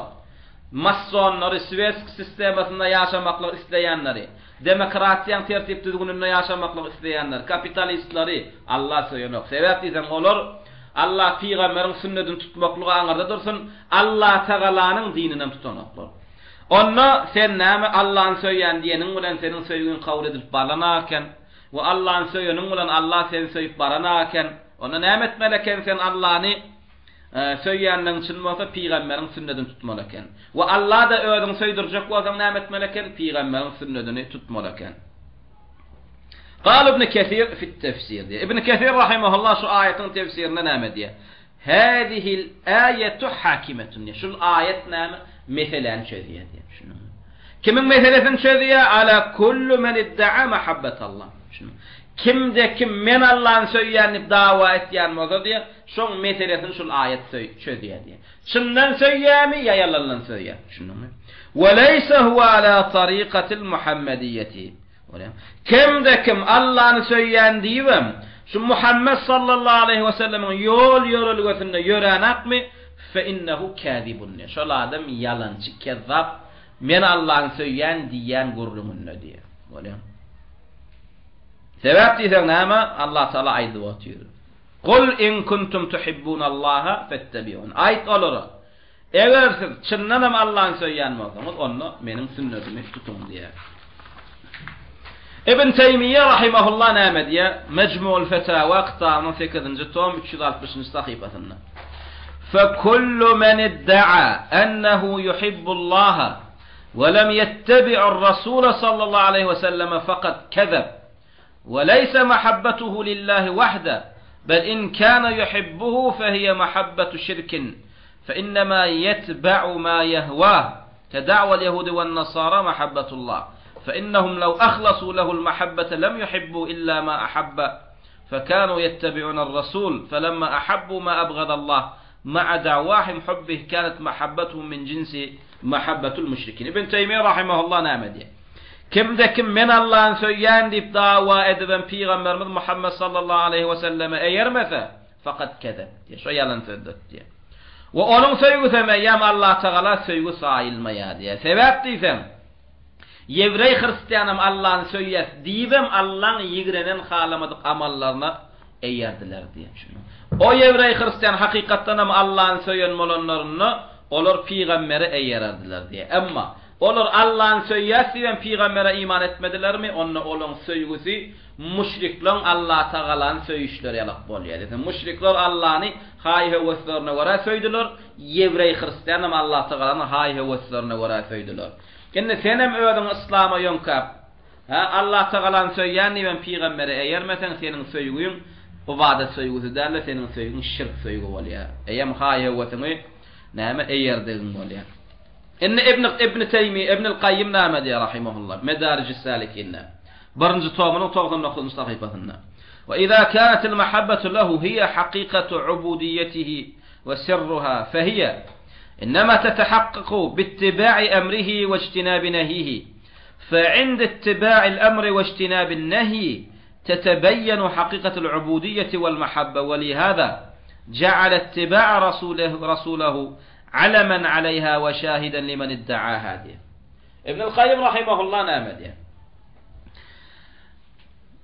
ibadet etmekligin näme hakikatynyň näme hakyky syry Allah Taala söýmeklikde bolup durýan bolsa diýen. Biziň hakyky Allah Taala ibadet etmekligimiziň syry näme? Bizi Allah Taala söýýänligimizde. Şundan. Bizi ibadete içerýän zat biziň kalbymyzda Allah Taala bolan söýgülükde. Şundan. Enne Allah Taala näme söýmeklik onuň näme buyuran zadyny etmeklikde we onuň gaýtaran zadyna gaýtmaklykda bolýan bolsa diýe. Onna senin şu söýgüň haçan amala aşýa diýe, haçan sen näme peýgamberine, näme haçan sen onuň buyuran zatlaryny edip gaýtaran zatlaryndan gaýdanda diýe. Şu sen näme senin şu hakyky söýgüň näme söýgüdüňe peýgambere eýermeklikde näme alamat edip goýdy we näme şaýat edip goýdy diýe. Senin näme hakyky söýgüň şaýatlygy sen hakyky söýgüň alamaty näme peýgambere eýermeklikde. Peýgambere eýermeklikde nämeden bolup durýar? Eden zatlaryny etmeklik, buyuran zatlaryny tutmaklyk we gaýtaran zatlaryny gaýtmaklyk bolýar.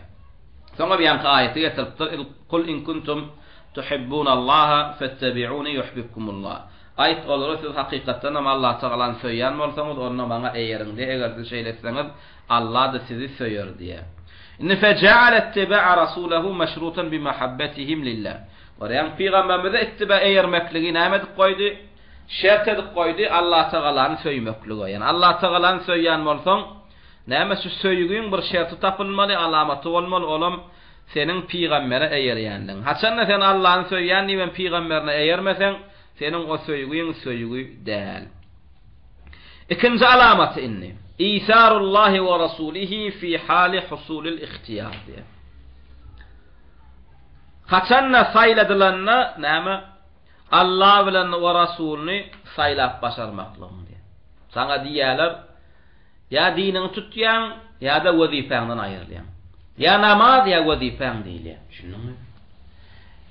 Ya heleýin ya da diniň diýer. Heleýin bilen ýaşajak bolsaň namazyny taşla. Sakalyň syr. Ýoksa heleýin alýasy.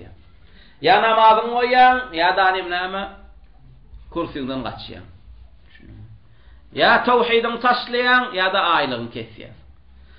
Senin ikinji alamaty diýe şuňalyk ýerler gelenne Allah we Rasulyny saylap başarmaklygy diýe. Şuňalyk ýerlerde şunuňmy? İhtiyar etdirlerine sana Allah we Rasulyny saylap bilmeseň aýam senin Allah we Rasulyny söýýänliginde näme ýalançylygyň şunuňmy? Min al-alamatid dallati diýe. Inne hakyky näme senin şundan Allah'ın söýýänligini aňlatýan alamatlar näme? İsaru janibillahi Taala ve rasulihi fi hali hasala lehu al-ihtiyar bayna ta'atillahi ve rasulihi ve bayna ta'ati ma siwahuma min al-halq. Haçan diýen Allah we Rasulyna boyun bolmaly ya da mahluklara boyun bolmaly. Haýsam bolsa bir tarapy. Sayladylan halatyny sen Allah we Rasulyny saylasaň diýe sen ana şundan Allah we Rasulyny söýýändiň diýe. Emma yara sen dinin ýoksa 1 milyard puluny konfiskasiýa etýärsi, elinden alýarsy. Şunuňmy? Näme etmeli sen? Yara puluny almaly ya da dininden dänmeli. Sen şutaýda näme? Pullan dänip dinin allyňmy? Eýem sen Allah we Rasul söýýändiň. Emma näme ýanky pullongdan geçip bilmän, sakalyňy sıyırdyň, ya dininden geçdiň, namazyny taşladyň, eýem sen näme Allah we Rasulyny söýmeýänligin. Sebäp diýsen Allah Taala Tawba surasynyň 24-nji aýatynda şeýle diýer. Qul in kana aba'ukum wa abna'ukum wa ikhwanukum wa azwajukum wa 'ashiratukum wa amwalun iqtaraftumuha wa tijaratun takhshawna kasadaha wa masakin tardawnaha ahabba ilaykum min Allahi wa rasulihi wa jihadin fi sabilihi fatarabbasu hatta ya'tiya Allahu bi amrihi wallahu la yahdi al-qawma al-fasiqin. Allah Taala fasık bolan, yani Allah'ın emrinden çıkan kafir bolan kavmlary ýargaryp näme diýe? Kul ayt Muhammed diýe. Peygamber Muhammed sallallahu aleyhi ve selleme Allah Taala buyurg etdi. Ayt ummatyňa diýe. In kana aba'ukum, egerde siziň diýe, atalaryňyz, babalaryňyz, we abna'ukum, we bala çağalaryňyz, we ihwanukum, we dogan gardaşlaryňyz, we azwajukum, we aýal ewtatlaryňyz, we aşiratukum, we kowum gardaşlaryňyz. Ve amwalun iqtaraftumuha ve qadanan mallarınız ve ticaretun takhshawna kasadaha ve utlaymayın nifetyen sevdalarınız ve mesakin tardawnaha ve söyüp ısnışıp yaşap veren ovadır caylarınız. Ahabba ileykum minallahi ve rasulihi ve cihadin fi sebili. Ne yankı adı ağralanlar size Allah'dan ve Resulünden ve Allah'ın yolunda cihad etmekliktenem söygülü olayan olsa fetarabbasu qarasın onu size. Nama hatta ya'tiyallahu emri. Qarasın size hatta nama Allah size azabını indiryança. Vallahu la yehdil kavmel fasikin. Allah Teala fasık olan kavmi hiç kaçan nama hak yola gonup durmaz diye. Görem Allah Teala şu ayda namet ya her bir adama in eziz olan zatlar ağda diye. Dedim her bir adamın yanında atası babası eziz. Bala çağası bağrından önün ama oğlu gıydı perdendi eziz. Sana yem doğun qarnaşlan eziz olup duruyor. Ayalın ve näme tiren, gowadoşlan, mallan, mülkün bu zatlar. Sen näme öwrenjünje yaşap beren jayın. Ha göbek qarın dagan daman yeri, dogduk depen. Bu zatlar sana eziz bolan zatlar. Yani Allah Teala sana näme başka bir zada ünsün şekki. Her bir musulmanın yani en eziz bolmaly zat Allah ve Resulü. Ve onun yolundan näme bar bolan, en gymmat bolan janyny, malyň, mülkün qurban etmeklik. İnne ayt ya innisi de yankı näme adı ağlalan zatlar. Allah ve Resulünden ve onun yolunda cihad etmekliktenem söygülü, gowgorlayan bolsalar diye onu siz qarasın. Allah'ın size bir azabı gelýänçe diye. Ve Allah Teala hiç kaçanam näme fasık kavmi, kafir kavmi näme hak hidayet yolunu getirmeye. İnne üçüncü alamatı. Üçüncü alamatam alalım mı? Böyle üçüncü alamatına mı alalım durum? Yine üçüncü alamatı. Senin Allah ve Resulünü söyyendin çinne kaylığına suut bolup duracak alamatların birincisini allık, ikincisini allık, üçüncüsini allık, ikincisini allık, üçüncüsünü allık. El-belâ'u ve sabru aleyhi. Dinin sebepli musibete düşüyorda sabır etmeklik diye. Sen üstüne musibetler inip başladı. Sen üstüne sinirler düşüp başladı. Kâvr adama sabır et ya, kâvr adamın ama birinci şaffatta dininden çıkıyor. Kâvirine şaffat vermekliğe meleketin edil yeterli. Şu yolundan kayıtmasan ama sevdağını alır. Konfiskasya eder. Mal mülkünü ama hükümet emlakine geçirir. Dine şu dağıtlar, dine sevda tarafından, pul tarafından. Yani kısas değilli bolluğun dininden yani. Emma bir adam şu dini üçün, ibadeti üçün, belalar beterler inse, sinaglar inse şuna sabır etmekliğinin manisi şunun hakikatten dinini, Allah ve Resulünü söyleyenliğinin alameti. فمن علامات الإيمان وصدق المحبة البلاء والصبر diye böyle. Hakiki çinnaqay Allah ve Resulünün söymekliğin, çinnaqay imanın alamatı diye senin üstüne bela beterden inmekliği diye, musibetden inmekliği ve senin hem näme sabır etmekliğin diye. Sebepten Allah Teala Ankebut suresinin 2. ayetinde näme diye? Ahasiben nasu en yutraku en yekulu amanna ve hum la yuftanun. Ve lekad fetennellezine min qablihim. Näme fikir etti adamlar diye, yöne iman ettim diyenlerinden son olur, sinalman, bağırlanman, yöne şeyle koyulurlar ettiler mi diye. Yok, ongalık vat yok diye. İman ettim diyeninden son imana gelip näme amal edip başlandığından son ondan sinarlar başlıyor. Ahasiben nasu en yutraku en yekulu amanna ve hum la yuftanun.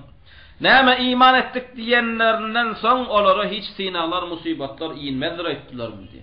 Şu kâvr adam näme fikir etti? Şu selef salih yoluna gelmeklikte näme qowluk var. Selef salih yoluna gelenden soň näme bela beter, sinar, azap, bu zatları näme bolmayan ödü fikir ettiler. Ama hakiki selef salih yolu aşkar edilenden soň näme köpüsü dinden dändiler. Şunu murtet boldular, münafık boldular. Şolar Allah Teala ýadygar ya, ýöne iman etdim diýenin bilen mesele oturanok diýer. İman ettim diyeninden son ondan başlaya musibet olmuş. Ondan sen hakiki näme söýgüň gorkonmaly bolýan bu näme eziyetlere çydap sabır edip götürüp. Yana Muhammed surasının 31. ayetinde diýär Allah Teala: "Ve lenebluwennekum حتى نعلم المجاهدين منكم والصابرين ونبلو أخباركم بالثلاثينات ولا نبلونكم تأكيد لا ويت الله تعالى شكثر شبهثر قطر قين مولي ناتنا ماذا ناتنا قرلو ناتنا نمت seni finas ya. Şunu bula gurlo yaro. Bula söylendi yaro değil. Näme deyip koylar aytmadı ya. Şunu. Men Allah'ın söyleyenni, peygamber söyleyenni, bu söyleyen eken. Sen söyleme teredilip sinalman koyulmadı aytmadı ya. Wala nabluwannakum. Şübhesiz qatar qayın bolun. Barıňyzy finas ya. Näme üçin? Hatta ta bilýänçe sizin içinizde kim cihad etjek we sabr etjek diye. İçinizde Allah ve Resulü için, din için cihad etmeli vakti gelende cihad edebileceğiniz kim? Musibetler, belalar, beterler inene sabır edebilecekleriniz kim? Şoları bir-birine de bildirmeklik için biz sizi sinasdi. Ama musibet inmese, yöne gedip görsen kim cihad edip bilecek, kim sabır edip bilecek, o bilip bolana, yüze çıkana. Haçan bilebiliyse, şula cihad edebilecek. Şu ölmelen mi olsa ölebilecek. Şu musibeti götürebilecek. Haçan biliyat, haçan da musibet iğnenden sağ. Musibet iğne mi? Şonu da sabır edip atıyor. Şonu da dayanına, şonu da gaydana. Hani eyyam adamlar diye şula maşallah cihad edebilecek. Şu sabır edebilecek. Ama musibet iğnenin gaytti mi, dayanlı mi eyyam belli. Yok gitçe cihad etse de gerek geldiyle. Zaten kul adamı ödünü korkuz. Allah Teala neyme? Musulmanın hakiki İslam gerçeklerinin, hakiki mücahitlerinin ve Allah için, din için sabır edebileceklerin sapını arasını Allah Teala neymet ya? Arastılar ya. Zaten mücahid adamların içinde neymet? Münafık bolsa, onlara şübhe verip, onlara iyide kalmaklığa, onların fethe düşmekliğine sebep bolsa, o adamlar neymet Allah Teala istemeye mücahitlerin arasında, hakiki mümin musulmanların arasında gezmekliğini. Şunun için kızı gelmedinden, cihad başlamadığından ön Allah Teala neymet ya? Sinaya, şunun seret ya, bize bildir ya. Hayfi cihad edebilecek, hayfi edebilecek. Hayfi canından, malından geçip Allah Teala ödünü kurban edebilecek, hayfi edip bilecek. Hayfi kötüncü götürebilecek, hayfi götürebilecek. Çünkü Allah Teala neymet ya? وَلَا نَبْلُوَنَّكُمْ Bağırlar siya, sinar siya. Gorkölür, bildiler siya, mücahitler kim? Cihad edebilecekler kim? Sabır edebilecekler kim diye. Son, yani hayfiniz doğuşundan hem dininiz söyleyeniniz, hayfiniz hem yöne iyili guruna, moda gura gurulayanız. Allah Teala neyme? Eşaret. Sebep deysen, kevra adamlar var çünkü yani musibet gelmese, musibet yok yerine, kovluk yerine, tortun başında, şaşlığın başında neyme? Arslan yalak guruluyor. Ay cihad eder. Öllüyür. Allah için ölür. Ama haçanla bir musibet inse de gönü dininden çıkıyor. Ongalık adamlar kan. Çünkü Allah Teala bir de bilir ya. Ankabut surasının 10. ayetinde ne diyor? فَاِذَا اُوذِيَ فِي اللّٰهِ جَعَلَ فِتْنَةَ النَّاسِ كَعَذَابِ اللّٰهِ Adamların hemmesinin gurulayan zatlarına inanmam diye. Bir topar adamlar vardır diye. Din için çalaca bir eziyet verilse diye eyyam olur diye. Adamlar tarafından verilen eziyeti Allah'ın azabıyla denk tutarlar diye böyle. Çalaca bir şappat, iki şappat, bir hepte o anın tutup çıkardılar mı? Eyyam bollu. Goya neme cehennemin azabı yalak şol. Gönü deniye dininden deniye. Onlara adamlar var. Hac surasının 11. ayetinde neme diye? Ve in asabethu musibetun inqalaba ala akibeyhi khasirat dünya vel ahir. Abartı para adam mıdır diye. Bir musibet değdi mi gönü murtet boluyor diye. Gönü dininden deniye. Ve iki dünyasında mutturuyor diye. Şunun için Allah Teala neme sinas diye. Neme bağırlak görür diye. Ve hadiste de Peygamberimiz sallallahu aleyhi ve sellem diye. Yubtalar raculu ala hasebi dinihi. فإن كان في دينه صلبا اشتد بلاؤه وإن كان في دينه رقة ابتلي على قدر دينه فما يبرح البلاء بالعبد حتى يتركه يمشي على الأرض وما عليه خطيئة. Peygamberimiz sallallahu aleyhi ve sellem şey diye. Her bir adam dinine göre sinalar diye. Her bir adamın üstüne düşecek musibetler neme dinine göre olur diye. فإن كان في دينه صلبا eğer dinine beklik bolsa diye. Dini gayim olsa iştedde belauhu. Onun neme musibeti, bela beter artar diye. Ve in kana fi dinihi riqqatun. Dininde bir qowşaklıq var olsa diye. İbtuli ala qadri dinihi. Dinine takvalığına göre Allah Teala sinar diye. فما يبرح العبد فما يبرح البلاء بالعبد ونعم شو دوامت لستينغلان aslında gederdiler diye her bir kul Allah Teala'nın. Näme? En sonunda neticede yerin yüzünde diye gederiyorlar, onun üstünde hiç günah kalmaz diyor. Sinag düşer, sinagdan geçer. Bela geçer, bela düşüyor üstüne, yine sabır et diye. Musibet iniye sabır et diye. Yine şu düşecek musibetler, bela veterler dinine göre olur diye. Dininin imanının bekliğine göre olur diye. Ve her bir sabır edenler için Allah Teala onun günahını yiyor diye. Şeydiler näme yerin yüzünde gederiyorlar, yankı kulumun näme günahı kalmaz diye. Ve yine bir hadiste geliyor. İnne salihine yüşeddedu aleyhim. Hakiki salih adamlar näme? Nemesi artar diye, musibeti artar diye. Allah Teala näme? Hakiki sadık kullarının, hakiki salih bennelerinin näme? Musibetlerini arttıracak. Näme için? Öllükler gönü olur cennet. Hakiki takvadar, kan musibetlerde geden adamlar, sabır eden adamlar öllü mü gönü cenneti. Näme için? Zaten yan hadisi ayet yerin yüzünde eyyam yaşaf bir onunla günah kalmaz diye.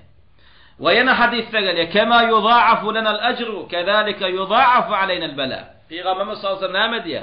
Yani peygamberlerin sogabı kan molyadik dinge bizim sogabımıza aşık bolmaň diye. Bizim sogaplanmadan artık bolşýalyk diye. Bir de iýnýän musibetlerim artık bolýan diye. Peygamberlere verilen musibetler, peygamberlere düşen belavetler şeyler düş gelip gören adamların üstüne düştü, hiç kim götürmeye. O peygamberlere düşen musibetler dinge peygamberler götürüyor. Çünkü peygamberimiz näme diye? Peygamberlere näme sogap artık berilişýärlik diye peygamberlerin üstüne düşýän belavetler artık bolýar diye. Şoň üçin näme peygamberimiz sallallahu aleyhi ve sellem näme diye? Eşeddun nasi bela'an el-enbiya. En näme gaty sinag çekjekler diye sinaga çekiljekler. Gaty näme kösönç jebir jefa görjekler din meselesinde peygamberlerdir diye sümmel emselu fel emsel. Son peygamberden aşağı peygamber asaklı derecelerine göredir diye. Peygamberden aşağılar sahabalar, tabiiler, tabiiler, ulemalar, talipler, davetçiler. Görýän en ýa-ni agyr näme kösönç görjekler peygamberler, son näme aşağına göre diye. وما أوذي أحد ما أوذيت في الله والله üçün menin eziyet näme menin gören eziyetim hiç kimem görenlerdir diye peygamber. Ma uziya ahadun ma uzitu fillah. Ve Allah üçün näme din üçün gören eziyetlerimi diye hiç kim görenlerdir diye. Ve Ebi Sa'id el-Hudri radıyallahu anhu bir gün peygamberimizin yanına geldim diye. وعن أبي سعيد الخدري أنه دخل على رسول الله صلى الله عليه وسلم وهو موعوك وعليه قطيفة فوضع يده عليه فوجد حرارتها فوق القطيفة. برون أبو سعيد الخدري في غمام محمد صلى الله عليه وسلم يعني نغيرتر يعني ينغيرتر بارث في غمام صلى الله عليه وسلم موعوك موعوك دي ضرب يتنكنيا ضرب يتنكنيا وأسند وعليه وأسند قطيفة برنامه مطايا أديول يقلق كنيا فوضع يده عليه يعني نامه يعني أسند يقلن مطان أسفنن elini koyup görse diye peygamberimizin kızgınlığını duydum dedi. Şoňalyk dızdırıp ýetenen peygamber. Şonda peygamberimiz sallallahu aleyhi ve sellem Ebu Sa'id el-Hudri şeýle diye.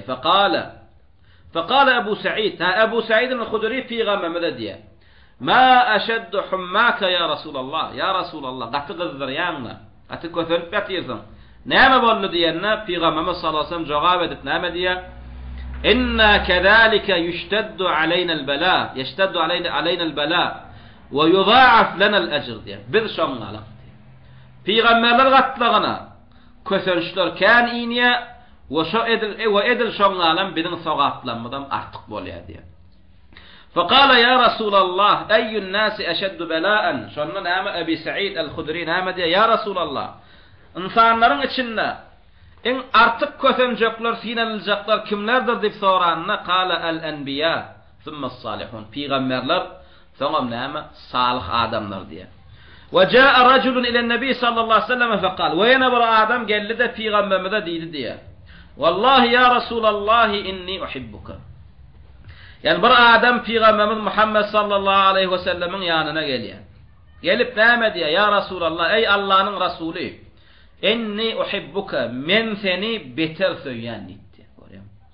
Faqala Rasulullah ve Peygamberimiz sallallahu aleyhi ve sellem şunu näme diye. İnnel belâ'a asra'u ila men yuhibbani min es-seyli ila muntaha.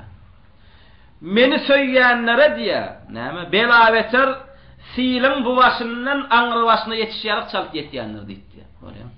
Aýdy batýar. Innel belâ'a diye. Şübhesiz bela beter diye. Çalt yetýänler meni söýýänlere silin diye başından ahyrına çalt yetişýärlik diye. Peygamberin hakyky söýýänleriň alamaty şu. Emma bir adamyň ejed halana, qaqaz halana, obaz halana, iyli halana. Iyli näme diye? Şonky hak bolanny hey obaz ýigrenjekmi? Şunmy? Şonso hak bolanny hey goňşy golamy onu ýigrenjekmi? Şunmy? Şey diýerler. Olar bilen aklar, näme?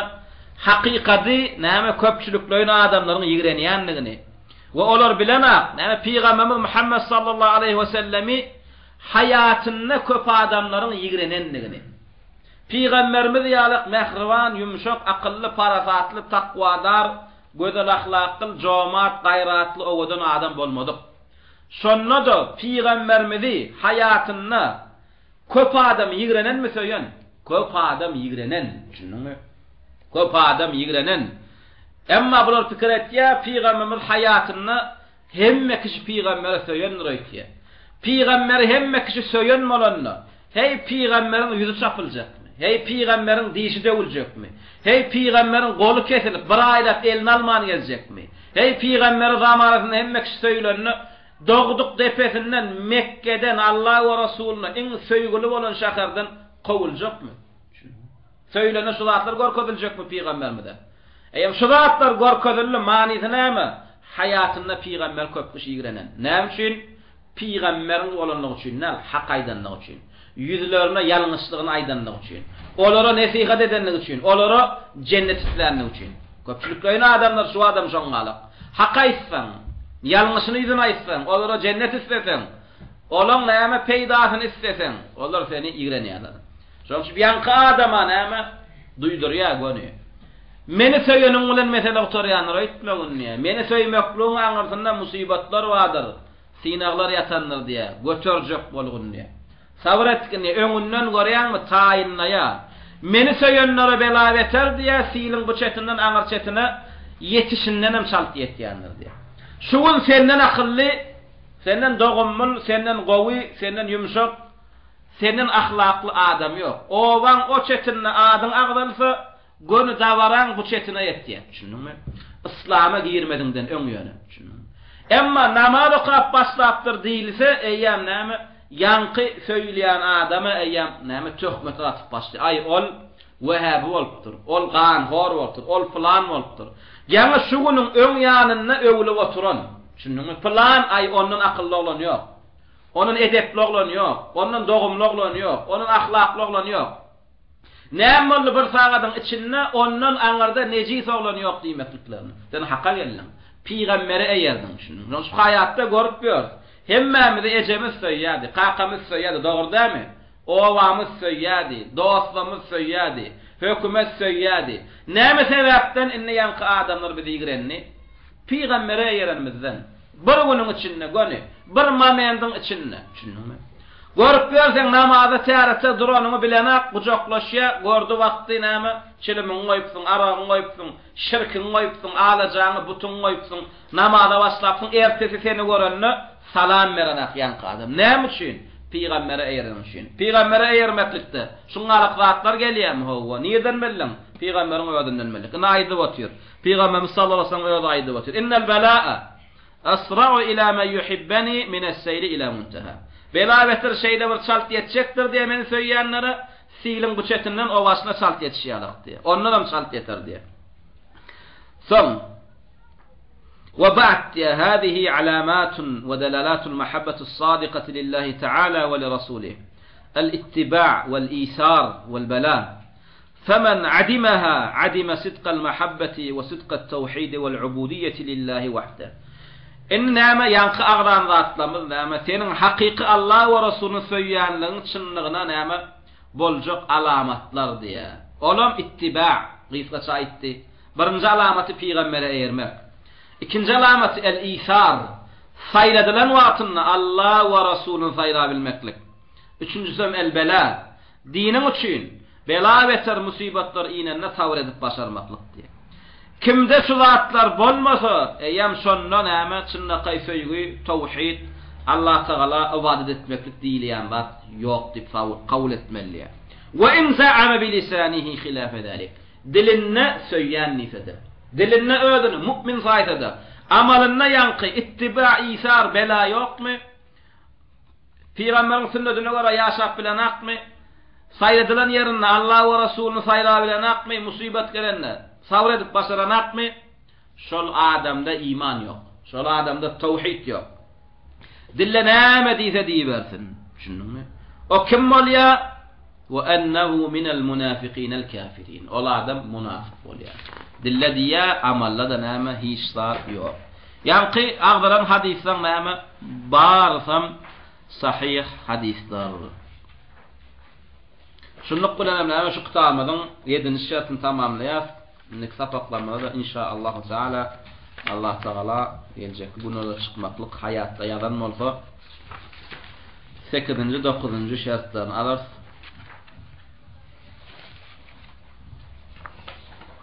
Şonluk bilen näme la ilaha illallah diýişli şertler bu torya.